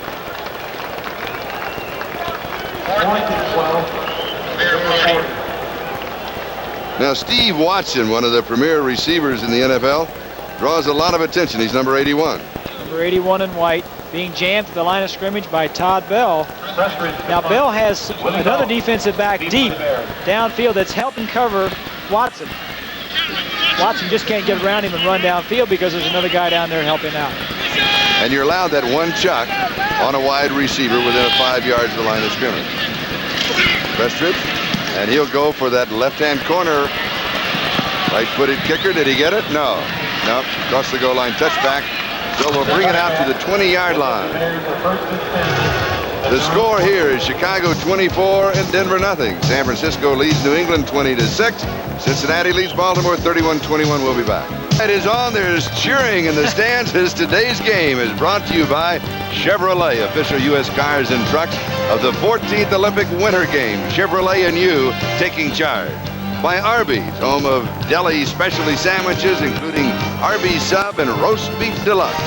And by Michelob Light, an exceptional light beer with a rich, smooth taste. Chicago moving on offense with Jim McMahon at quarterback, Walter Payton, Matt Suey, the running backs, Willie Galt, and Ken Marjoram are the wide receivers. Moorhead is the tight end. Covert, Jackson, Neal, Beckert, Van Horn, that offensive line. Bears from the 20. And McMahon comes out throwing passes complete to Suey to the 29-yard line. This is reminiscent, coming out throwing to Suey the way they opened the ball game. Lewis Wright with the tackle. It's a good play, first down. The one thing you don't want to do, Charlie, when you're up 24-0, is sit on the ball and not do anything offensively. Now let's go back to that replay and we will just listen to it with the audio of football.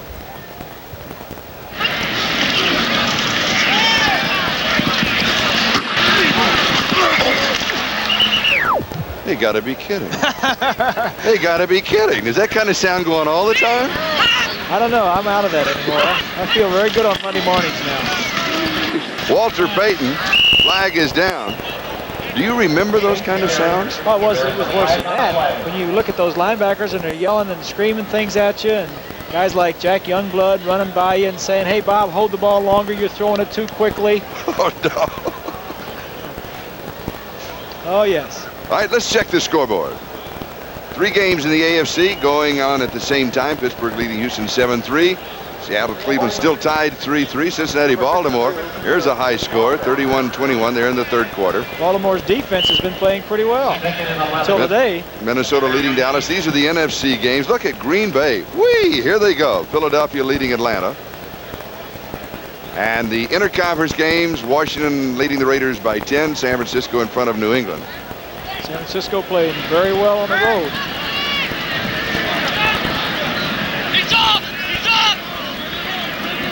Second and 11.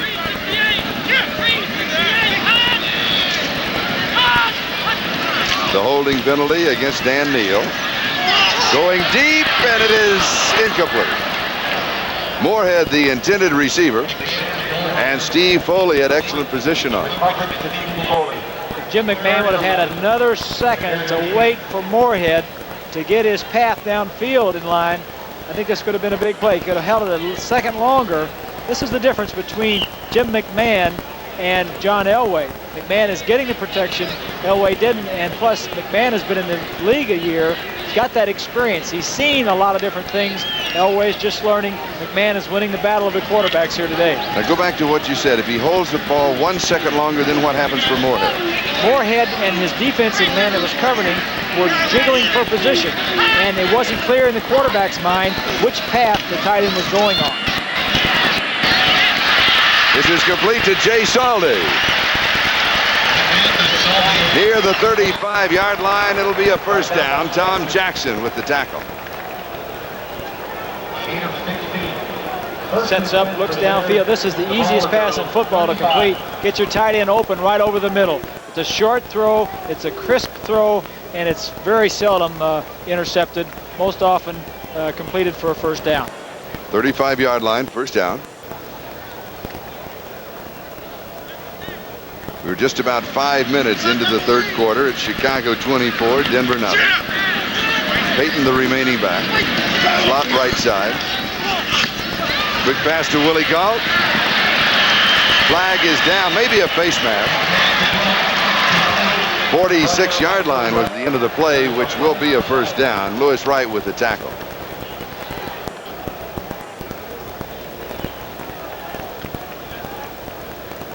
It is the inadvertent face mask on the tackle. Here we see it again. It's just a little stop pattern by the Gaul at the bottom of your screen. He goes down 3 steps, gets the ball quickly. If he can break a tackle, there ain't going to be anybody going to catch him. Not in this booth anyway, Charlie. Or on the field.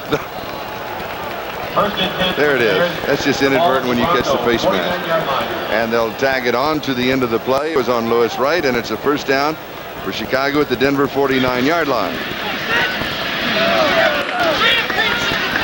Payton the remaining back. Suey in motion, now he reverses. And McMahon to throw. Heads for the sideline. Picks up 7 or 8 yards. I tell you, I've been impressed with Jim McMahon in the ball game, Charlie. He's doing everything he needs to do. He scrambles when he needs to. He's hitting his receivers, looking the field over, knows where everybody is, and is getting things done. He's moving his ball club. Gave him 7, so it'll be 2nd and 3. Now, last week they said he was shell-shocked. Came out of the ball game. Vince Evans replaced him. But he's obviously getting a lot better protection, or is it mental as well as physical from a quarterback standpoint? There's Vince. He's on the sideline talking upstairs. But I think mainly it's if you get good protection, most of the time you're going to have a good chance of succeeding. And he has not been getting that. Mike Ditka said that's been one of their problems. But certainly today their offensive line is playing very, very well. And Walter Payton may pick up the first down, very close to it. Jim Ryan with the tackle is the juggernaut named the Chicago Bears. The midway is theirs today. Midway is theirs, and when your passing game is working, it opens up your running game and helps Walter Payton. And that works in reverse. When your running game is working, you can throw when you want to, throw on first down, and you've got to have both to be a successful offense. So all those cliches are true. That's why you've heard them. That's why they're cliches. It is a first down, 38-yard line of Denver. Bears 24, Denver nothing. Payton 17 carries, 69 yards. Just over 9 minutes to go, third quarter. Reverse. Here comes Willie Gault. Oh, he's excited. 16-yard line. Kurt Becker was leading the way. 22 exciting yards for Willie Gault. And we have him isolated. Busick makes the tackle. Willie Gault can make a lot of things happen. I'll tell you what, the Chicago offense is so much more explosive this year because of this man right here. Not only receiving the ball downfield, but just running a reverse. He gets around the field so fast that Dennis Smith was running from the other side of the field, got beat just because there was no blocker there. He just outran him. 16-yard line, first down. Oh, he is fun to watch. Becker with the block. Matsui. He has a couple of yards to the 14, so it'll be 2nd down and 8. And if the Bears go in to score here, and it looks as if they will, this game becomes a Chicago highlight package. Is what it does. I like the play selection too, Charlie. They may go in to score, but they're not going for the bombs, and they're not sitting on the ball. They're not running every play. They're throwing on first down. They're running some reverses. They're keeping the Denver defense loose. They don't know where they're going to get hit next. 2nd down and 8, 14. Throw to Gault, left corner of the end zone. That's my pick. But you like Walter Payton, don't you? Where does he find that yardage?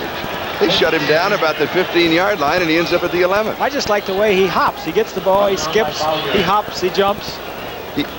He enjoys it. There's no question about it. Boy, what a great talent. He puts it into low gear. Right here he hops. He doesn't know where he wants to go. I think he slows himself down by jumping up in the air. Sometimes your feet overrun the hole. He jumps up in the air so he can slow himself down. Barry Hartnett has come in for Becker. A little breather at right guard. 3 wide receivers are in on the set. 3rd down and 5, 11-yard line. Moral victory for the Broncos. They can hold him to a field goal. Quarterback draw. 4-yard line. Flag is down. He has the first down. That's a call play. Exactly. There is a flag on the play. Again, the advantages of a Jim McMahon. This is a good area of the field to run a draw play, and because they're so concerned with covering everybody else, quarterback oftentimes will be the forgotten man. He can run right up the middle. What did you think, though, when that play came in? I mean, sometimes you can't be that thrilled with the call. Number 78, holding. Holding on Van Horn. Well, Charlie, it never really came in. It was I always called my own plays. That's right. This was a good area of the field to call it in because, like I say, you get everybody spread out, and everybody is concerned. The defense is concerned about everybody else and not the quarterback.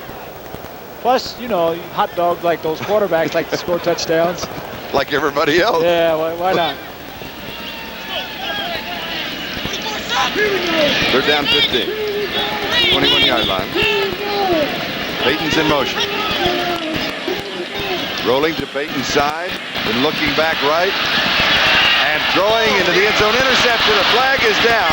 Intercepted in the end zone for the touchback. I think he was past the line of scrimmage, Charlie. Foley has the interception. The line of scrimmage was the 21. Man pass was intercepted by Steve Foley. You're right. And of course, it will be reviewed. Beyond the line of scrimmage, refused, first down. And Denver will have the ball. Remember, the line of scrimmage was the 21-yard line. This is just good coverage in the secondary. And so Steve Foley with the interception. That is his third of the year. The Broncos will have the ball at the 20. We've got a timeout. We'll be back in just a moment.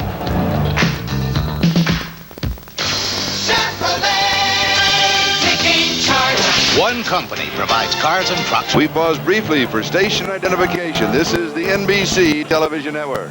WMAQ-TV, Channel 5, Chicago. First and 10 for the Broncos, their own 20. And along with the Honey Bears and Bob Greasy, I'm Charlie Jones. It is Chicago 24, Denver nothing. 6:25 left to go, third quarter. Broncos with the ball at their own 20-yard line with Steve DeBerg, the quarterback, in the second half. He has completed 3 of 5 passes for 30 yards. And he's back to throw. Flags are down. Deep over the middle. Upchurch drops the ball. Right in the hands, and Upchurch dropped it. And he beat Frazier on the play. And Leslie Frazier, of course, is the one who has the interception and the touchdown in the first half. That should never happen. Upchurch knew he had a free play. He got offsides on the defense. Could have came out with the other side of that ball, made a big play for the ball for his ball club, but lack of concentration. Defense, 99, offside. Dan First Hampton down. offsides. Tom Glassick in at left guard, number 62. See, whenever that happens, Charlie, offensively, you know you have a free play. You've got the defense offside. Everybody in the offense knew it, and Upchurch knew it too. The problem he let up a little bit. His concentration level wasn't there, and he dropped the football. Bears have been penalized 6 times, a total of 50 yards. 1st and 5 for Denver.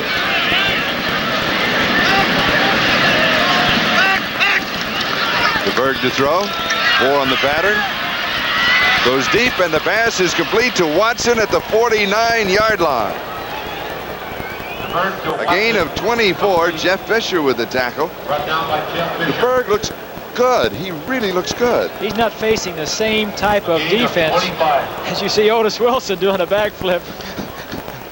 He's not facing the same type of defense as Elway was facing in the first half. Why not? Well, they're not blitzing as much. They're ahead 24 points. They're not showing him all those blitzes. I don't know if it's certainly not just something that's designed for Elway because they've done it all year. But I think being ahead 24 points, they're trying to stay away from giving up a big play. First down.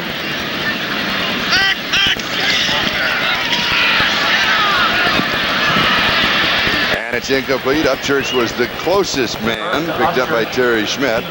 But I have a feeling that DeBerg was just throwing the ball out of bounds. I think that was a good pattern, Charlie. They need to do more of that type of thing, not necessarily throw it out of bounds over Upchurch's head, but the quick passing. Whenever you're playing a defensive team that's given you a lot of problems, there's 3 steps. The quarterback goes 1, 2, 3, and he's ready to throw the ball. You can stop a lot of hard pass rushing teams that way. And you can see as Elway looks on from the sideline, he's almost throwing on the break itself that the receivers make. Got to have the ball hanging when they make their break. DeBerg has completed 4 of 7 for 55 yards. Fumble. He bumped one of his own men, and then when he tried to fire, Hartenstein hit him, and the ball just fell down. This has happened to you because it's happened every quarterback. Oh, yeah. I don't know if it was a defensive man that hit him or if he bumped in or if he dropped it himself, but we'll take another look. We'll all find out together. We'll take another look and see. Here you see the defense coming in. DeBerg's got good protection, bumps into his own man. But then the ball was bumped away. Hartenstein came by and knocked it off, and I think it was a fumble. Problem being there, Charlie, is his own man, his offensive back, Harris, was in the backfield in the quarterback's area, and he couldn't step up into the pocket. And Dave Studdard recovered the fumble. 7 men in the secondary. 3rd down, 15.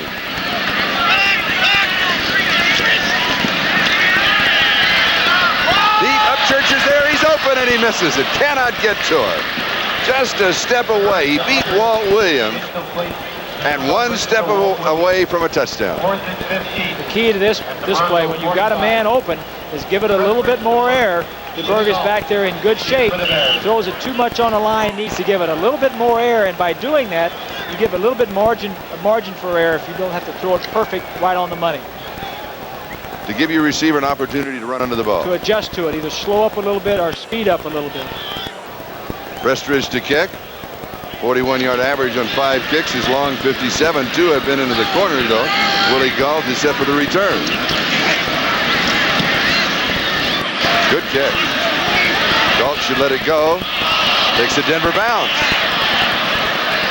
Touched at the 9 and then downed again at the 1-yard line. But the first touching was in the neighborhood of the 9-yard line. So Prestridge remains an offensive weapon for the Denver Broncos. In reality, about the only one that they've had thus far. Chicago will have the ball, and they have the lead. 4:15 left to go in the third. Bears lead it 24-0. The AFC games. Look at this. Houston now, the big underdog. They're leading Pittsburgh in the 4th. Seattle ahead of Cleveland, and Cincinnati still leads Baltimore. Those are the AFC games. We'll update quickly the NFC, but we'll come back to those right after this play. Chicago from just inside their own 10-yard line. Here is Peyton. And we'll mark it for 3 yards to the 13. 2nd down and 7. Steve Busick with the tackle. And for the speed readers, here we are again. Minnesota 24. Look at that. 3rd quarter leading Dallas. Green Bay 49-7 over Tampa Bay. Philadelphia leading Atlanta. 2 interconference games. Washington is still leading the Raiders by 10, and San Francisco out in front of New England.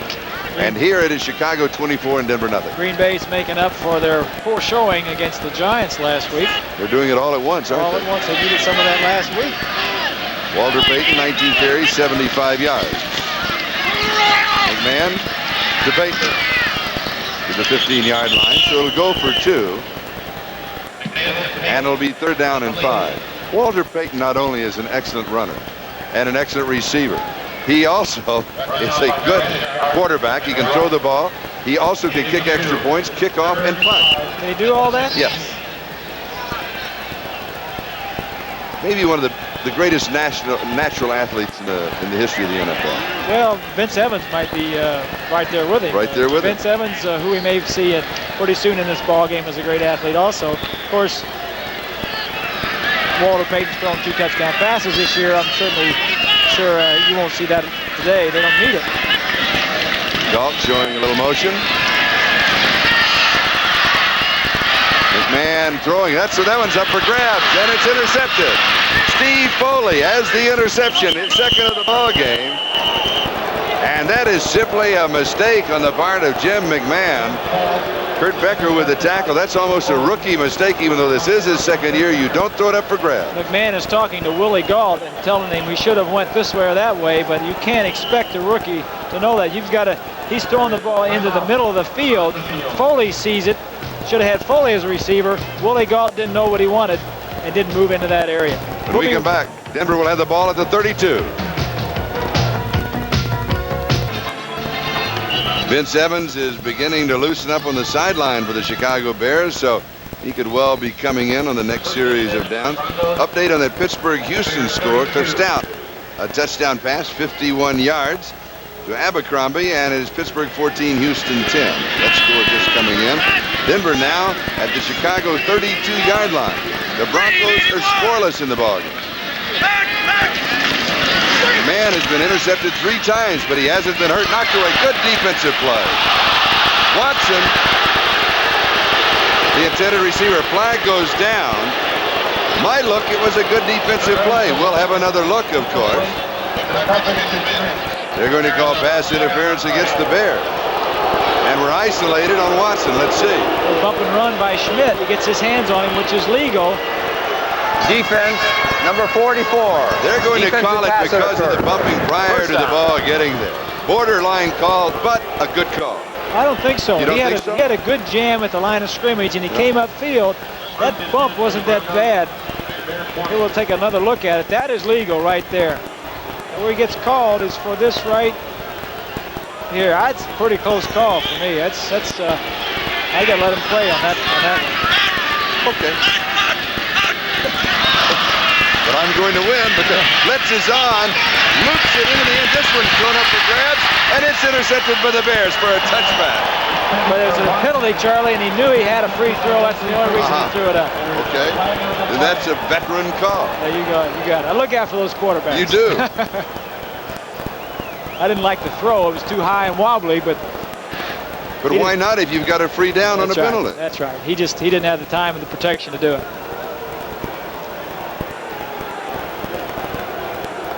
Defense, number 68. Offside. Jim Osborne, offside. Now let's go to New York in NFL 83. At the Bear 15. Okay, thank you, Charlie. Moments ago in Pittsburgh, Cliff Stout chased out of the pocket, on the run. You won't see a better pass on the run. Here he goes with the flip. Walter Abercrombie streaks down 51 yards. The Steelers regain the lead. Back to Chicago now. And running with the ball is Poole into the end zone. And Denver is on the board. Let's go back to that update just for a moment. And that is the fact that Cliff Stout's a veteran, but he hadn't played that much. This, in a way, is his rookie year, so he has a lot of problems playing well today. Now back to the touchdown. We'll take a look at it. This is the first time all day that the Broncos have had good field position inside Chicago's 50-yard line. They're blitzing, Singletary up the middle. Good move by Poole. He should have been tackled in the backfield, but give him credit. He made that play and got into the end zone. This is what they need, somebody to take a spark and make big plays for him and make something happen. That play should have been in the backfield. Poole gets it in the end zone. And Carlos sails it high into the north stand. And it's a 24-7 ball game. So the Broncos are on the scoreboard with that 32-yard touchdown drive following the interception. And another look at the touchdown. It's 24-7. We'll be back.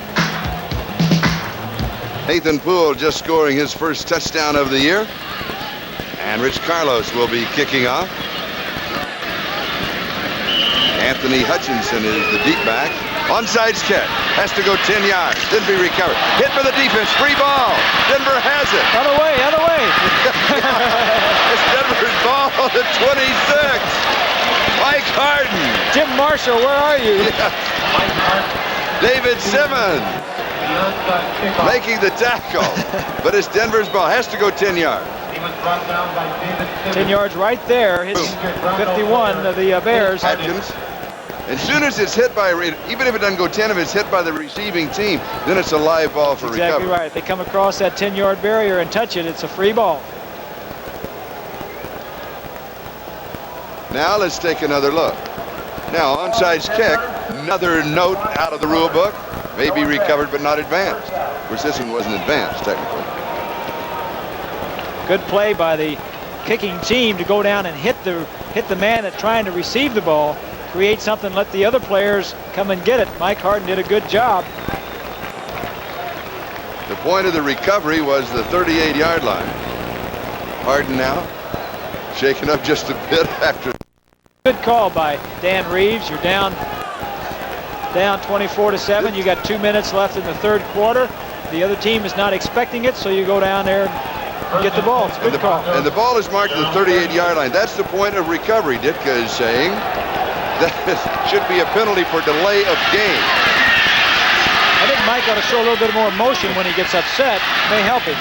Pass is complete. Chaparro is out of the backfield, and 2 flags are down.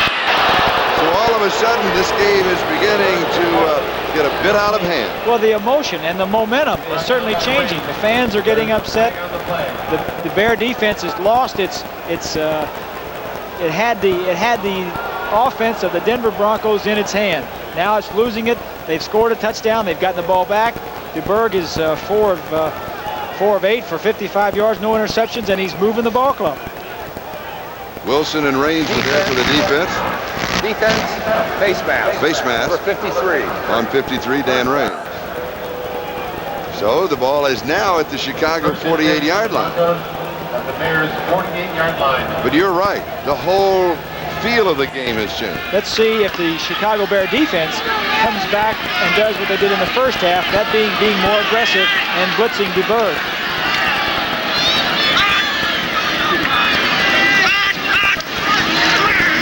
They have a four-man rush, deep far side, pattern, tipped, incomplete. Good coverage by Terry Schmidt, number 44. Upchurch the intended receiver. He just pinned him against the sideline, didn't give him any room to work at all. Second and 10 at the Bear 40. It's good coverage by Schmidt. He was just running him to the sideline, just shadowing him, running step for step, and the closer they got to the sideline, the better it was for the defensive coverage. Scoring on the Washington Raiders, it is now Washington 20, and the Raiders 14 as Plunkett has thrown his second touchdown pass of the ballgame. Second and 10. Chicago 48-yard line. 1:52 time remaining, third quarter. 24-7. Chicago leading. They've led all the way. Pass complete to Barrows. Inside the 40-yard line. And so while we sort things out here, let's go to New York and NFL 83. All right, Charlie, you just mentioned the Jim Plunkett touchdown pass. Here's a look at it. 36 yards, a gorgeous reception by Calvin Muhammad. There it is. The Raiders now within 6. Quickly back to Chicago now. Raiders really have their work cut out for them today against Washington. Washington was a slight favorite, but from the reports that we get in the updates from New York that Lynn Berman is doing for us, is that they don't seem to have the spark quite that we normally expect the Raiders to have. I'd never count the Raiders out. That's true. That's true. Third down, about half a yard for the first down here.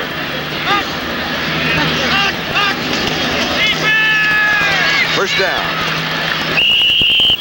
Sammy Winder to the just inside the 36-yard line in the first down. Al Harris and Leslie Frazier on the tackle. Now, one of the reasons you never count the Los Angeles Raiders out is they wear black jerseys, and you didn't like to play teams that wore black jerseys, right? Well, you know, I think it's a lot of National Football League is psychological. Certainly a lot of it is physical, but there are certain teams that can't beat other teams, and one of the reasons that the Dolphins always had problems playing certain teams like the Raiders, and they proved that just recently, was because of the black jerseys. I just didn't feel like we played well against teams that wore black. Great catch at the 15-yard line. Terry Schmidt making the tackle on Steve Watson as DeBerg is on target. It was a great throw by DeBerg and a great catch by Watson. Good coverage by Terry Schmidt. Blitzing linebacker Singletary decides not to blitz and is chasing his man. Here's a good throw. Inside, double coverage. Todd Bell was right there to help out. The momentum of this game is changing. We have another whole quarter to play. If the Broncos can score here, it'd be very interesting. And we'll be right back after these messages from your local station. This game is being brought to you by Jeep Cherokee and Jeep Wagoneer. When it comes to four-wheel drive, one word says it all, Jeep. By AT&T Information Systems, and by a tool for modern time, the IBM personal computer. Score in on the Baltimore-Cincinnati game. Cincinnati 31, Baltimore 27. And here it is, Chicago 24, Denver 7, as we start the fourth quarter with Denver on the move at the Chicago 15-yard line. There's a look at the scoring by quarters. 24 for Chicago in the first half. Denver leads the second half, 7-0, as you saw.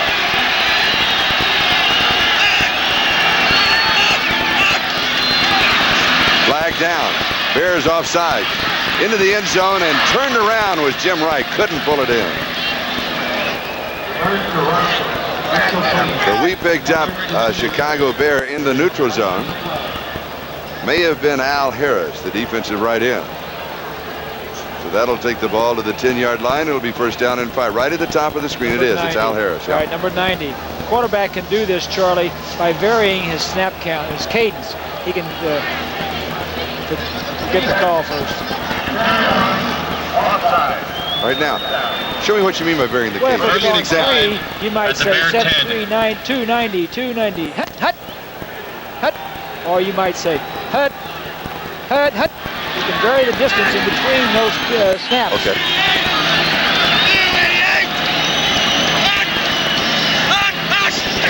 There was an example. Looping, timing pass, Watson, corner, knocked away. Good play, Terry Schmidt. Boy, that was tight coverage. It certainly was. It was a throw you see so often down inside the 15-yard line, bump and run coverage. Just throw the ball high and outside, it becomes a jumping match, and Schmidt certainly has seen a few of those in his day. Here's another look. Probably a check off. You usually do this when you see bump and run coverage. You check to this call, try to get it outside. The object of the wide receiver is to freeze him at the line and then get around him.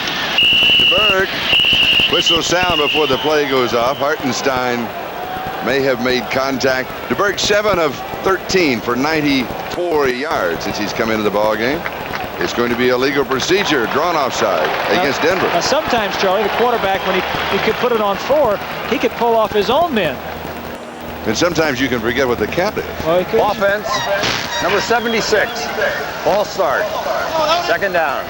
I know a lot of times when you're trying to pull the defensive lineman off, you'll pull your own guys off. So he's got one for the good guys and one for the other guys.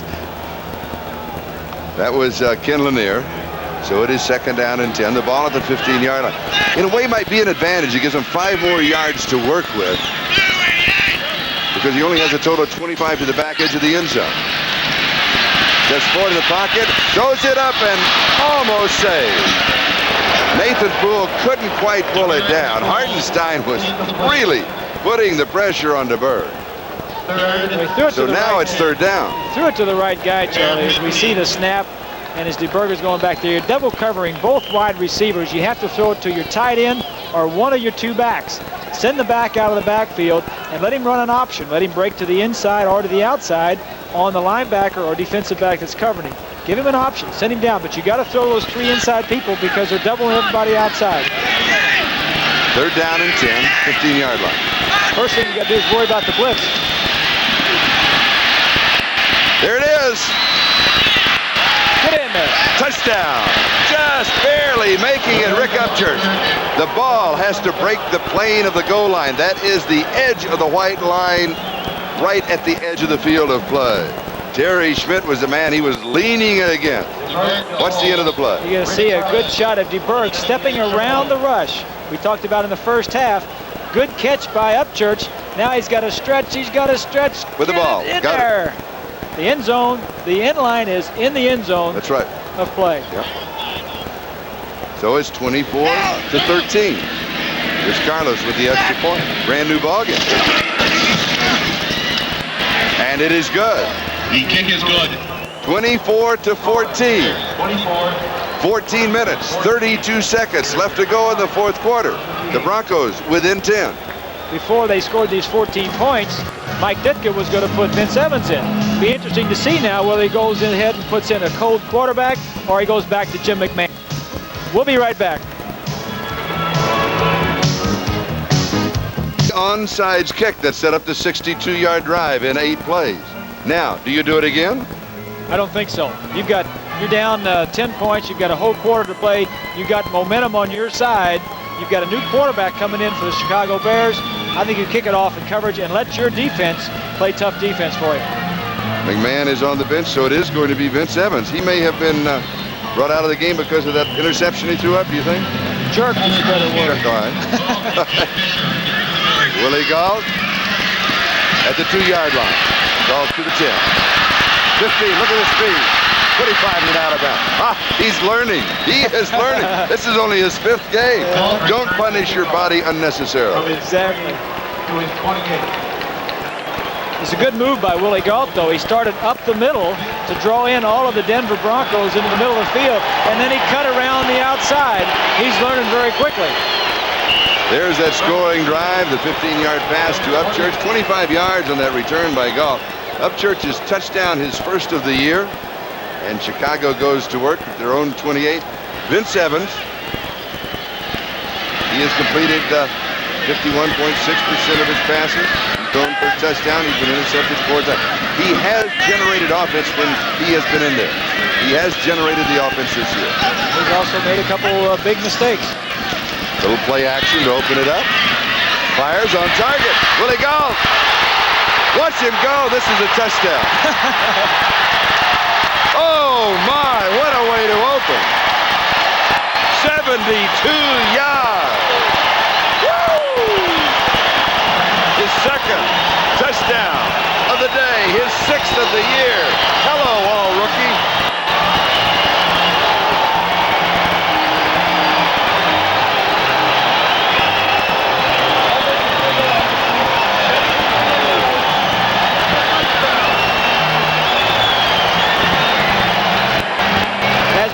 Charlie. Vince Evans can make some big plays or some big mistakes. Here he rifles the ball. It's just a little curl in front of Harden. Galt evades him, and it's off to the races. There's nobody's going to catch him now. Talk about turning the momentum around very quickly. Excitement in Chicago. Extra point by Thomas is good. It's 31-14. And the reaction of Vince Evans in his first pass of the game. He rifles this ball. He's looking around. He knows it's over with right now. Right now, he knows he's going to touch. All right. 3 receptions, 98 yards, 2 touchdowns, and the game breaker. That ain't all bad for the 3 quarters work. And in the 5th game of your NFL career. Wilson to the 15, to the 20, to about the 23-yard line. Willie Goff, the man of the afternoon. Second leg of the 4x100 world record relay. And he really, with his speed, shot out of a cannon that set it up in Helsinki. Now, from 40 yards in with the clock on him, with a running start, 40 yards, unofficial, 4.1 seconds. Woo! That's just close to what I used to run it at, Charlie, at the end of my career. Woo!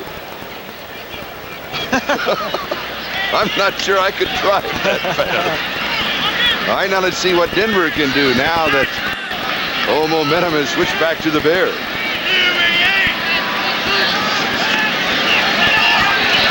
DeBerg over the middle. From the 23 to the 31, going to Jim Wright, his tight end. Otis Wilson with the tackle along with Mike Singletary. Gain of 8, so it'll be second down and a couple. Some scores coming in. Minnesota, Dallas closing on Minnesota. Vikings lead at 24-20. Pittsburgh 17, Houston 10. Anderson with a field goal for Pittsburgh. Washington, ooh, how about this? And we'll have an update on this, I'm sure. Jim Plunkett, another touchdown pass. The Raiders leading Washington. DeBerg to Watson, 44-yard line. Gain of 13 and a first down. Terry Schmidt with the tackle. We see, again, DeBerg moving around. It's a blitz situation. If Watson can break this tackle, he could do something big like Galt did. Terry Schmidt coming up just wants to make the tackle. Don't give me any hard hits. Just make sure that you don't get away from me like Galt did a second ago. Shadowing him right down the sideline. Now Schmidt knows he's beat. He says, just let me tackle you and get you out of bounds because I don't have anybody helping. First down, Denver. 12:38, time remaining in the ball game. DeBerg going deep. Upchurch. Intercepted. Bears have it. Terry Schmidt with the interception. Oh.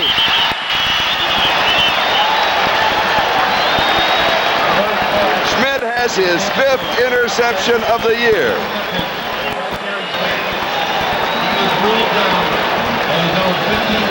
That was a great interception, Charlie. He laid there on the turf for a second. I think he was hurt, and his instincts told him to get up and run.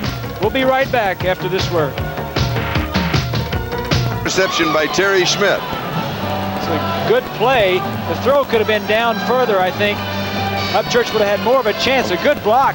He lands on his shoulder, realizes that he can get up and run. I don't think he's got enough breath to run. I don't think it's his shoulder. They're looking at him on the sideline, giving him a little oxygen.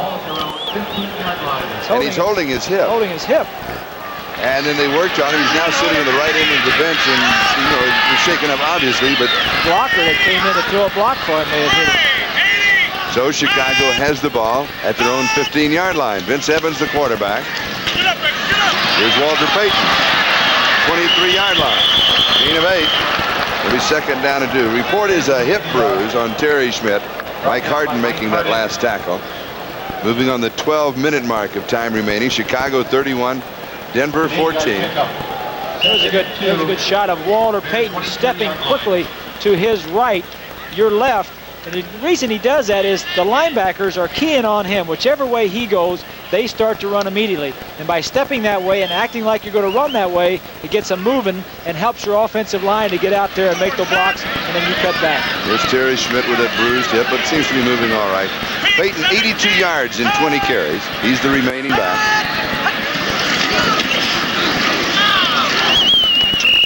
And he'll have the first down. 26-yard line, picks up 3, and the first down. Mecklenburg making the tackle.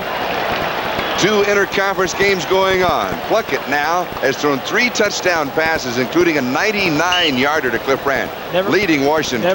Never count the Raiders out. You never doubted. Huh? You were right. San Francisco still leading New England 30-13. Those are the other 2 interconference games. In this game, Chicago 31, Denver 14. Of course, the Raiders can do that either way. They'll jump out in front of you by 20 points, and then they'll catch up. But they always seem to come out on top.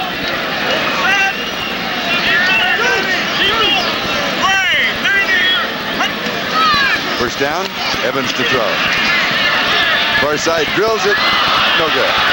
Going to Willie Goff, and Lewis Wright, no. That was Marjoram, the intended receiver, and Wright hit the cover. So it'll be 2nd and 10 at the 26. You see Evans setting up.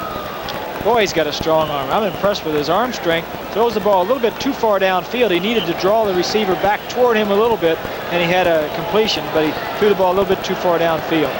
Jan Stenerud has kicked another field goal. It's Green Bay 55, Tampa Bay 7. 55-7. Then Dickey, 2 touchdown passes in that ball. You got to be down to the 3rd string in that game. Oh. Fumble. Ball is loose. Peyton recovered. Diving back on it at the 23. Loss of 3. It'll be 3rd down and 13. Mecklenburg and Stokowski were there for Denver. Boyer is in defensively, so they're looking at a rookie defensive line. You wonder how something like that can happen. It's an easy toss. Evans, maybe the best athlete on the team. If he's not, it's probably Walter Payton.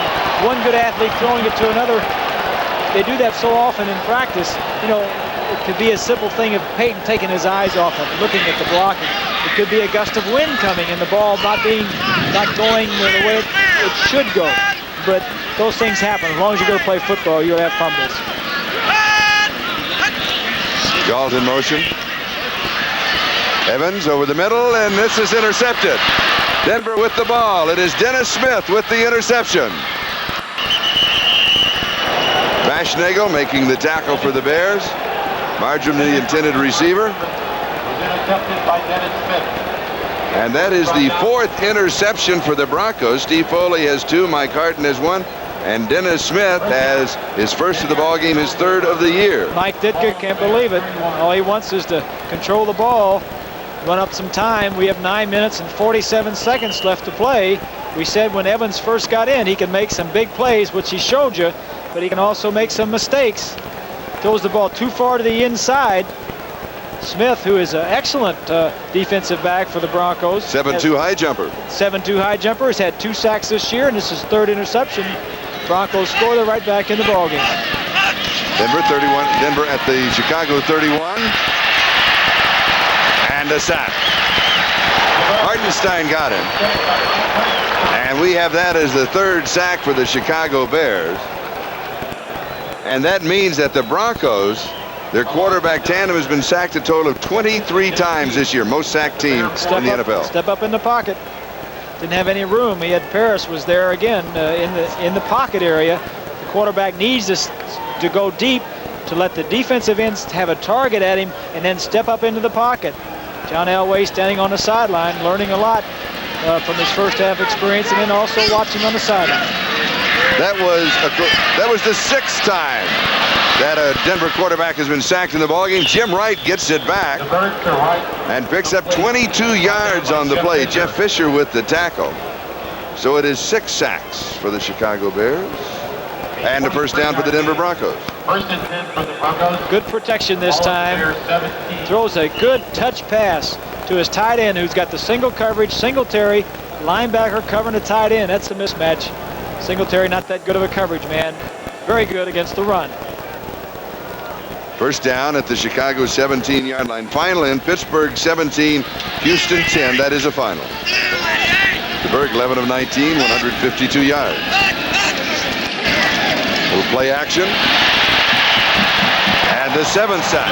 Singletary got it. 7 sacks for the Bears, 27 on the year for the Bronco quarterback. We'll see DeBerg turns his back. I think these quarterbacks would be much better off without the play action, where they could just drop straight back and see the blitz coming. And if it does come, get rid of the ball. DeBerg's not too happy about it. Singletary's, he couldn't be happier. Bears showing a 5-man front with Hartenstein, Osborne, McMichael, Hampton, and Harris. Flags are down. The ball squirts loose. Paul Howard ended up with it. The penalty will be against the Broncos, so they're self-destructing now with an opportunity to get right back in the ball game. That's exactly right. They've sacked themselves. Poor, sloppy execution. Ball start, offense, number 17. That's on the quarterback. Yeah, let's take a look at that. If we got quarterbacks do that every now and then, Charlie. This is how a defense can intimidate you. You're looking around, you're seeing 22 up there, you're thinking he's going to safety blitz, you just got sacked, you move a little bit soon. There's a case where he forgot the snap count. He thought it was on 1, he started moving, it was on 2, the ball didn't come up in time. Now they're coming this time. Here they come. 2nd and 21. Throw it. That is the 8th sack. Dave Dorson. 7 officially, they call it. That's a whole pot full of sacks. Yes, sir. The rookie from Notre Dame got him. 2 hands at least to count the number of sacks. Here we'll see him coming right up the middle. The back tries to pick him up. DeBerg, what he needs to do is read it. He cannot take 3 or 4 seconds to throw the ball. You have to have sight adjustments by your receivers. They have to run quick routes. You have to take 3 steps and throw the ball. Todd Bell was also there. That corrected total on the sacks is 7. They've lost 54 yards. I'm going to stop counting the sacks. Remember a moment ago they were at the 17-yard line. Whistle sound. The line of scrimmage is now the 37, and all kinds of mistakes are happening. Al Harris, he's going to amble into the end zone. Watch this. He's going to make sure and spiked himself in the left end zone. There he is. Just jumped across the line. He's 60 yards from where everybody else is. But in case there's a mistake, he wants to say, you know, I was down here. What happened, Charlie? DeBerg got up to the line of scrimmage and looked around and saw that somebody on his team was lined up incorrectly and disgustedly called for a timeout. I don't know if he said something or not, but then the center snapped the ball in the shotgun and the ball went running back. Here, we'll take a look at it. He's trying to tell him, you're in the wrong position. Give me a timeout, doggone it. That's a very definitive move. And then the center snapped the ball, and of course they were awarded the timeout. And the 30-second clock was also down to 2 while all of this was happening. And we have another score in. Pluckett with another touchdown. 28-20, Raiders leading Washington just in. Disgust. There goes the ball. Did you say Plunkett had another touchdown? Another touchdown. That's 4 touchdown passes. They are a team that when they're on a roll, whether in a single game or in a series of 4 or 5 games, they're very tough to stop. All right, now let's figure out where we are here. The line of scrimmage is a 37-yard line. Not too long ago, it was a first down at the 17, and it will be 3rd down and 30. You know, we've been talking a lot about the Bears today, Charlie, and their nickel defense, their dime defense when they bring in 2 defensive backs, and when they bring in 3, when they call it in the trade a quarter, nickel dime quarter. Where did this all start? It started when the offenses started putting in a 3rd wide receiver on passing situations, or even a 4th wide receiver, or substituting good pass receiving backs into the backfield. They start going to 4, 5, and 6 defensive backs, and that's where the nickel came from.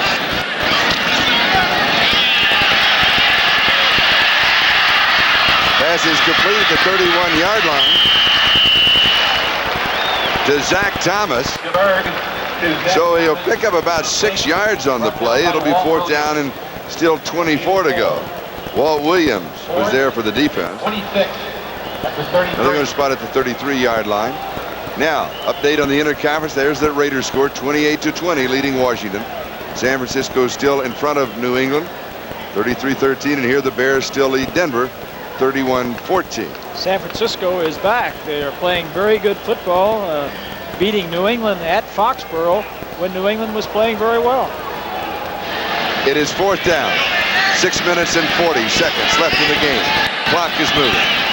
Trailing 31-14. Why not? 10-yard line. It is caught. It will be about 3 yards shy of the first down. Steve Watson pulling it in. And the Bears will take over on down. Good protection this time. A little in pattern where he goes down and breaks to the inside. It's a good call. You have a chance to have a defensive interference or defensive holding, get a first down. That wasn't the case. You do it enough times, though, and it'll work in your favor. The head coach of the Chicago Bears, and he does get excited during the ball. The cast upset last week after the ball game with the loss, and he took it out on a big locker. On a big trunk. On a big trunk. Equipment trunk. Broke his hand. I don't think he'll be doing that today, though. I wouldn't want to play equipment trunk in his locker. Fumble! Peyton fumbled the ball, scramble. It is still loose. Walter almost pulled it back in. Bears have it. This fumble was recovered by Willie Gault. Is it Willie Gault? Yes. The man who scored 2 touchdowns recovers the fumble. Willie Gault is where the ball is, where the action is. A missed handoff between Peyton and Vince Evans. Now the ball's a free ball. Now the defense really needs to get on it. This is where you see the mental toughness. Who wants it bad enough? Ball's hanging around there. 3 Bears get to it. Tampa Bay has scored, so that makes it 55-14. Green Bay leading in that game.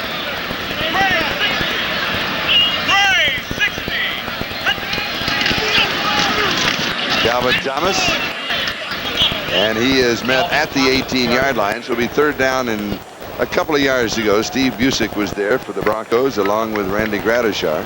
Brought down by Mecklenburg. You know, Charlie, we've been talking a lot today about the blitzing of the Chicago Bears. It's been their history down through the years to blitz. They've changed coordinators, head coaches, and they continue to blitz. And one way a quarterback can tell when a blitz is coming is sometimes by the alignment of the secondary, but more often by looking into the eyes of the defensive linebackers.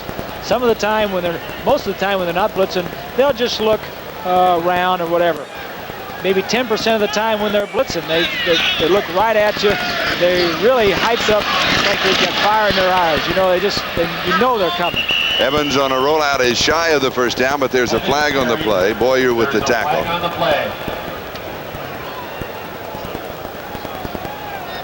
Holding against the offense, and that will be refused, I'm sure, and it'll be 4th down and 1, and Chicago will be kicking. 4:40 time remaining in the ball game, 31-14.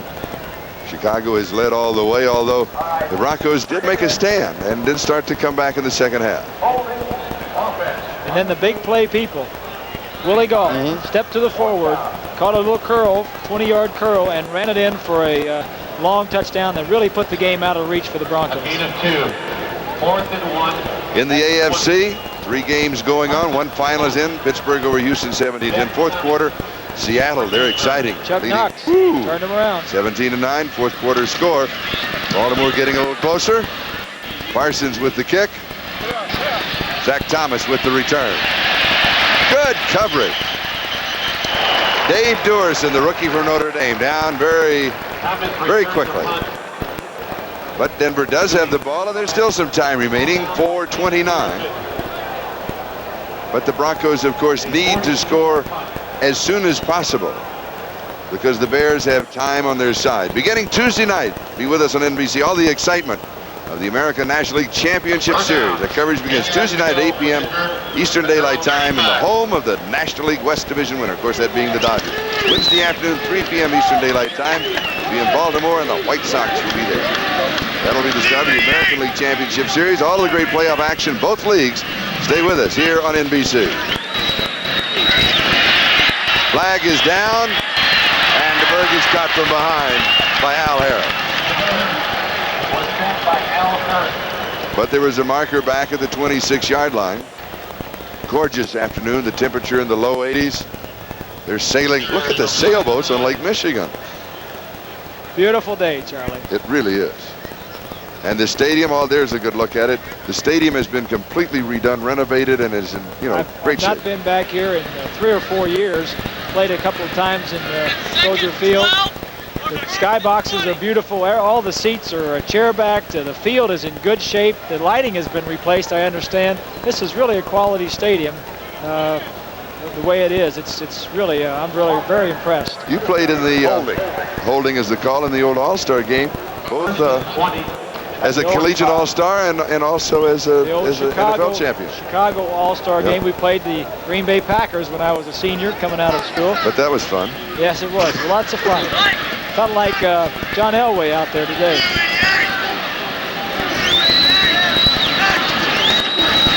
Here's the draw.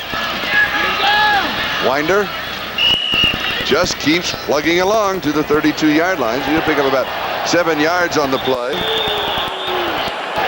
Flags go flying. A little bit of everything is happening. We have a final in. It is, look at this, from behind. Baltimore 34, Cincinnati 31. That's the final. Baltimore, they're now 3-2. Cincinnati is 1-4. Unbelievable.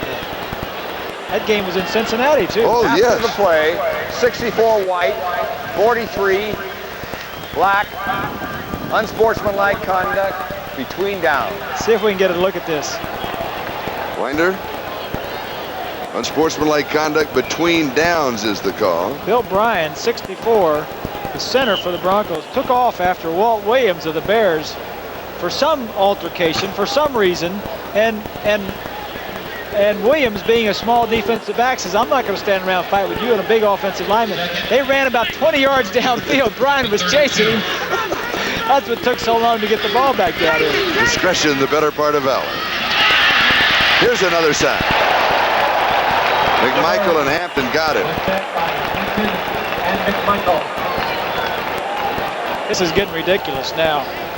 It's getting embarrassing for the offensive line.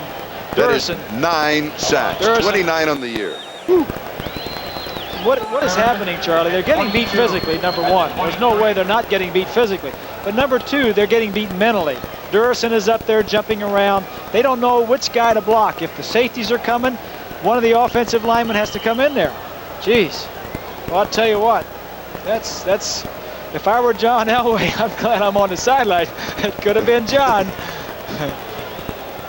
One thing in talking to Elway before the game is part of his problem has been the system for the Broncos is odd to the right. The odd numbers are right, and their even numbers are left.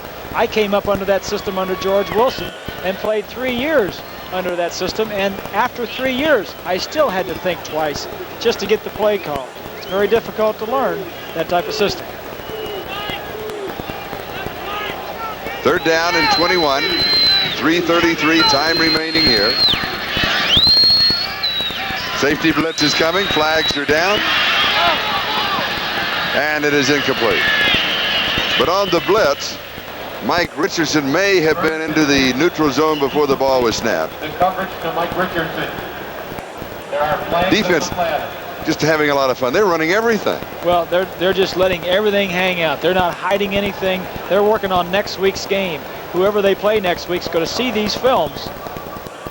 Offside, defense, holding, offense, offset. Why not? Replay. Why not replay it? Minnesota will be here against the Bears.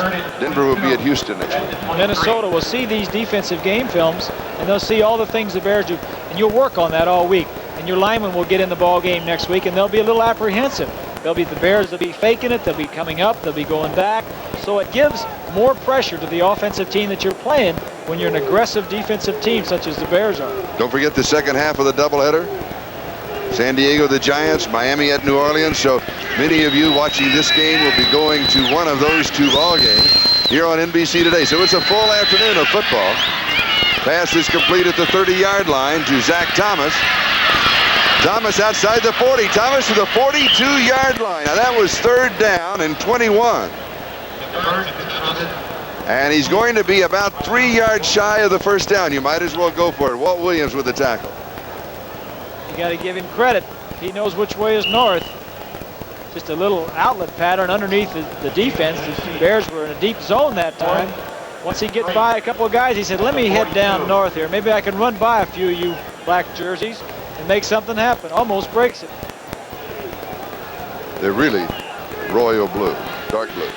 Well, I wish you would have told me that when I was playing it, Charlie, because I would have felt a lot better knowing they were dark blue than black. Timing pass far side is incomplete. DeBerg now 14 of 23 for 197 yards and a touchdown. And Chicago takes over on downs. Seattle has scored again. They lead Cleveland now 24-9. And the Raiders have scored again. It's 35-20. Raiders in front of Washington by 15. Here you see all of the Chicago Bears up there. It's an all-out blitz. Denver is going to continue to see this blitzing in the games to come until they show the teams that they can handle it. Certainly John Elway didn't handle it. DeBerg has had a little bit more success, but until you handle that, you're going to get a steady diet of it from week to week. So Chicago takes over at the Denver 42. 2:27 time remaining. Bears lead it 31-14. They've led the whole ball game. Here's Walter Payton. Payton to the 38-yard line, so he picks up 4. It'll be second down and 6. Well, I don't understand that, Charlie. What You got part? 2 minutes and 15 seconds. The Bears are ahead 31-14. And Walter Payton, who was injured last week, was questionable coming into this ball game, is still in there. Well, maybe he needs to work. He doesn't need to work. He has 91 yards and 22 carries. Maybe they want to get him 9 more yards, and that would be his 51st game over 100 yards. If you were the head coach, I'd get him out. I'd get him out. We've got a 2-minute warning, so we're going to be going away. Chicago 31, Denver 14. And right now, here comes another one of those fantastic finishes. Minutes to go, and it's Chicago 31, Denver 14. And the Bears have the ball at the Bronco 38-yard line. It'll be second down and 6. AFC scores. Final, Pittsburgh over Houston. Fourth quarter, Seattle leading Cleveland. Final, Baltimore beating Cincinnati 34-31. Big upset there. Second and 6. Payton again. that's what they're doing, Charlie. He's going for 100 yards, and I don't really agree with it. Let's check the scores of the NFC games. Fourth quarter, Dallas coming from behind again. I think they've done that every game this year. 34-24, they lead fourth quarter. Final, Green Bay, 55-14. Battle of the Bays. Oh, yes, and the Greens won over the Tampas. And in the fourth quarter, it's Atlanta leading Philadelphia 24-21. If something happens to Walter Payton, God forbid, he gets hurt on this, they'll be second-guessing themselves. Mike Ditka and his staff are leaving him in there just to get 100 yards. I think if it comes naturally, it's fine, but if you're forcing it, it's something else. Evans on a bootleg, and he goes out of bounds. Woodward chasing him. Now, those other two interconference games, with the big one, of course, being the Raiders in Washington, fourth quarter, and look at that now. Los Angeles leading by 15, 35-20, trailing early in that ball game. Were they trailing 20-0 in that game? I'd have to check the card. They may have been. Check the card. 20-7. Parsons to punt. All right, while we're sorting that out, it is fourth down. Bob Parsons to kick. 1:13 left in the game. He'll go for the corner.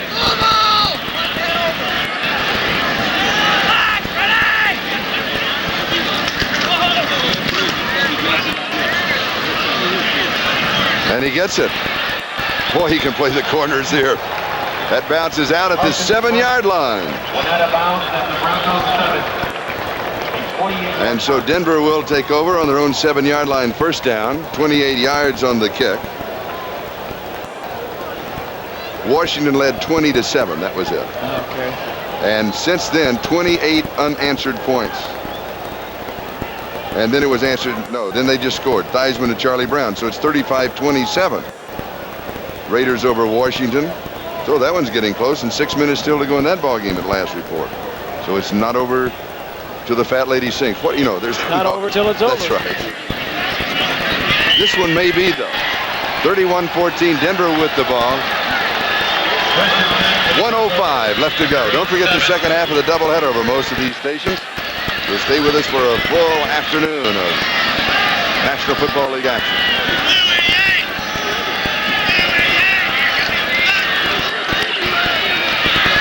The bird from the end zone, and it is incomplete.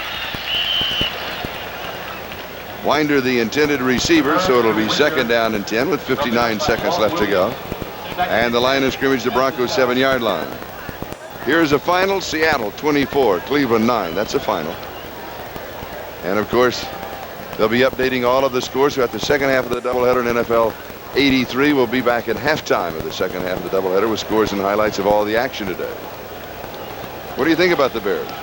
Well, I'm impressed with the Bears' offense. Their offense is really a big play offense, plus they've got Walter Payton. The key is their offensive line. If they played the way they did today, they certainly can do a lot of things.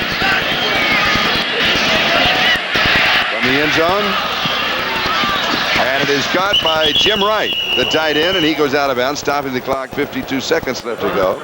Now, what do you think about the Denver Broncos? Well, their problem is their offensive line and their young quarterback. You know, if they had a good offensive line, as we see Jim Wright on a little out pattern on Todd Bell, if they had a good offensive line, they would still have offensive problems because of a young rookie quarterback. He is the best young quarterback to come out of college in a long, long time, but he's still a rookie quarterback. But they don't have a good offensive line. They've had problems in that area, and so they've got not only quarterback problems, but offensive line problems.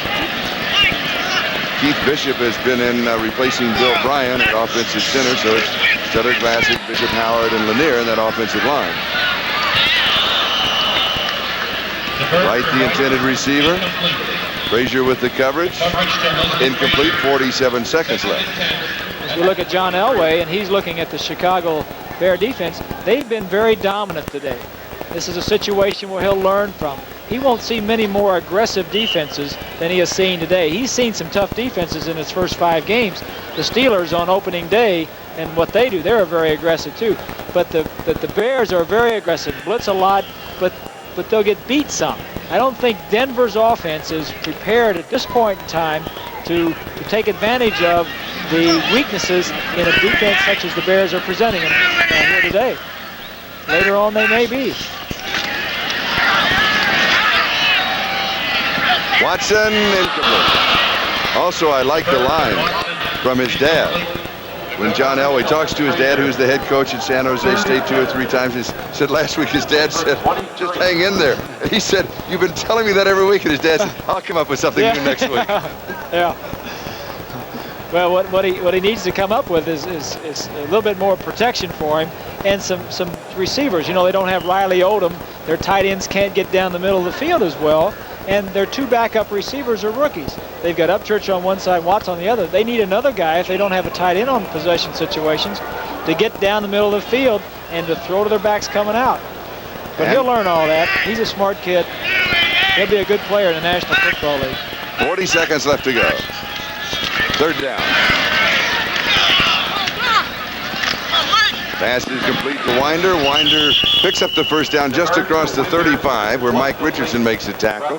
If you were with us at the top of the telecast, we had our advantage rating. See, 10 categories. What team would have the advantage coming in? We had a slight advantage to the Denver Broncos. The swing statistic would be the offensive line, and the Chicago Bears offensive line completely dominating the ball game, and that in reality is the advantage that the Bears have, and they capitalized on it at every opportunity. Well, the lack of offensive line play from the Denver Broncos allowed the Chicago defense to totally dominate their offense. They got no protection. They ran through them like a sieve, and that set up a lot of big plays for the Chicago offense. 12 seconds left to go. And the Chicago Bears, the record now will be 2-3. The Broncos record will also be 2-3. There's Walter Payton again, a spectacular day with that injury, missing most of the game last week. But boy, he is healthy and back. Of course, the star of the day is Willie Gault. And another sack. This one for Al Harris. As the totals on the sack side, the Broncos the most sacked team in the National Football League. It may be a total of 30 after the first 5 ball games. I think they're going to continue to hold that record. 10 sacks. They lost 71 yards. 71 yards attempting to throw. Timeout is time. Now, we have an awful lot of people that are involved in the telecast from NBC, starting right at the top with Michael Weissman, our executive producer, as you read along the name. We want to give a special thanks to the crew in Chicago. This normally is a CBS city, and they do most of the games out of here. NBC, with the visiting team being from the AFC, then that means that we're here. So we're working with one of really the great crews in broadcasting, and I'd like to thank them all. They've done a tremendous job bringing you the sights and sounds of this ball game. And also a big congratulations to the Bears. They look good. They really do look good. And this is a type of game that you really need, one where you can go out and play well offensively and play well defensively. And they've got a big game coming up next week. They'll be hosting Minnesota here at Soldier Field, and Denver will be traveling on the road to Houston.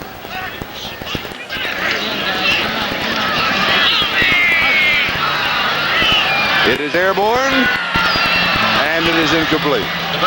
And it is over. And it is over. You are right. Egloff, the intended receiver, as well as anyone else that might have been downfield in the area. And the hero of the game is Willie Gault. He broke it open as the Denver Broncos almost came back. And then it was Evans to Gault, 72 yards and the touchdown. From then on, it was no question. The final here, the Chicago Bears 31, the Denver Broncos 14. For Bob Greasy, I'm Charlie Jones. Coming up next, most of you will be seeing Game 2 of our NFL doubleheader, featuring the Chargers against the Giants or the Dolphins and the Saints, right after these messages from your local station. A promotional fee has been paid to NBC by United Airlines. We serve more of this land's top 100 business centers than any other airline. Fly the friendly skies. We had it that year, and they'll never take it away from us. 38 seconds to go. 36 seconds to go. Back goes Morrow. He throws on the sideline. He's going to go. He's going to go. Touchdown. Oh, buddy. 10 seconds left. Shooting back to throw.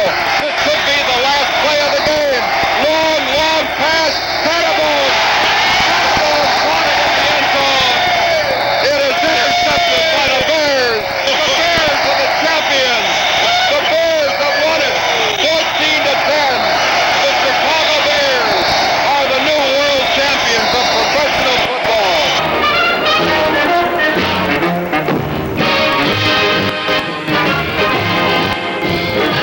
Channel 5 Sports presents The Last Mighty Growl, a look at the 1963 Chicago Bears championship season. The Last Mighty Growl is brought to you by the tool for modern times, the IBM personal computer, Q101, Chicago's music station, Tallman Home Federal Savings and Loan Association, and the Chicago and Northern Indiana AMC dealers. How you doing, everybody? I'm Chet Kopic, along with Mark Greco and Warner Saunders, here in Wrigley Field, where in 1963, the Papa Bear, George Halas, and the Chicago Bears reigned as kings of professional football. Over the next 1 hour, we're going to relive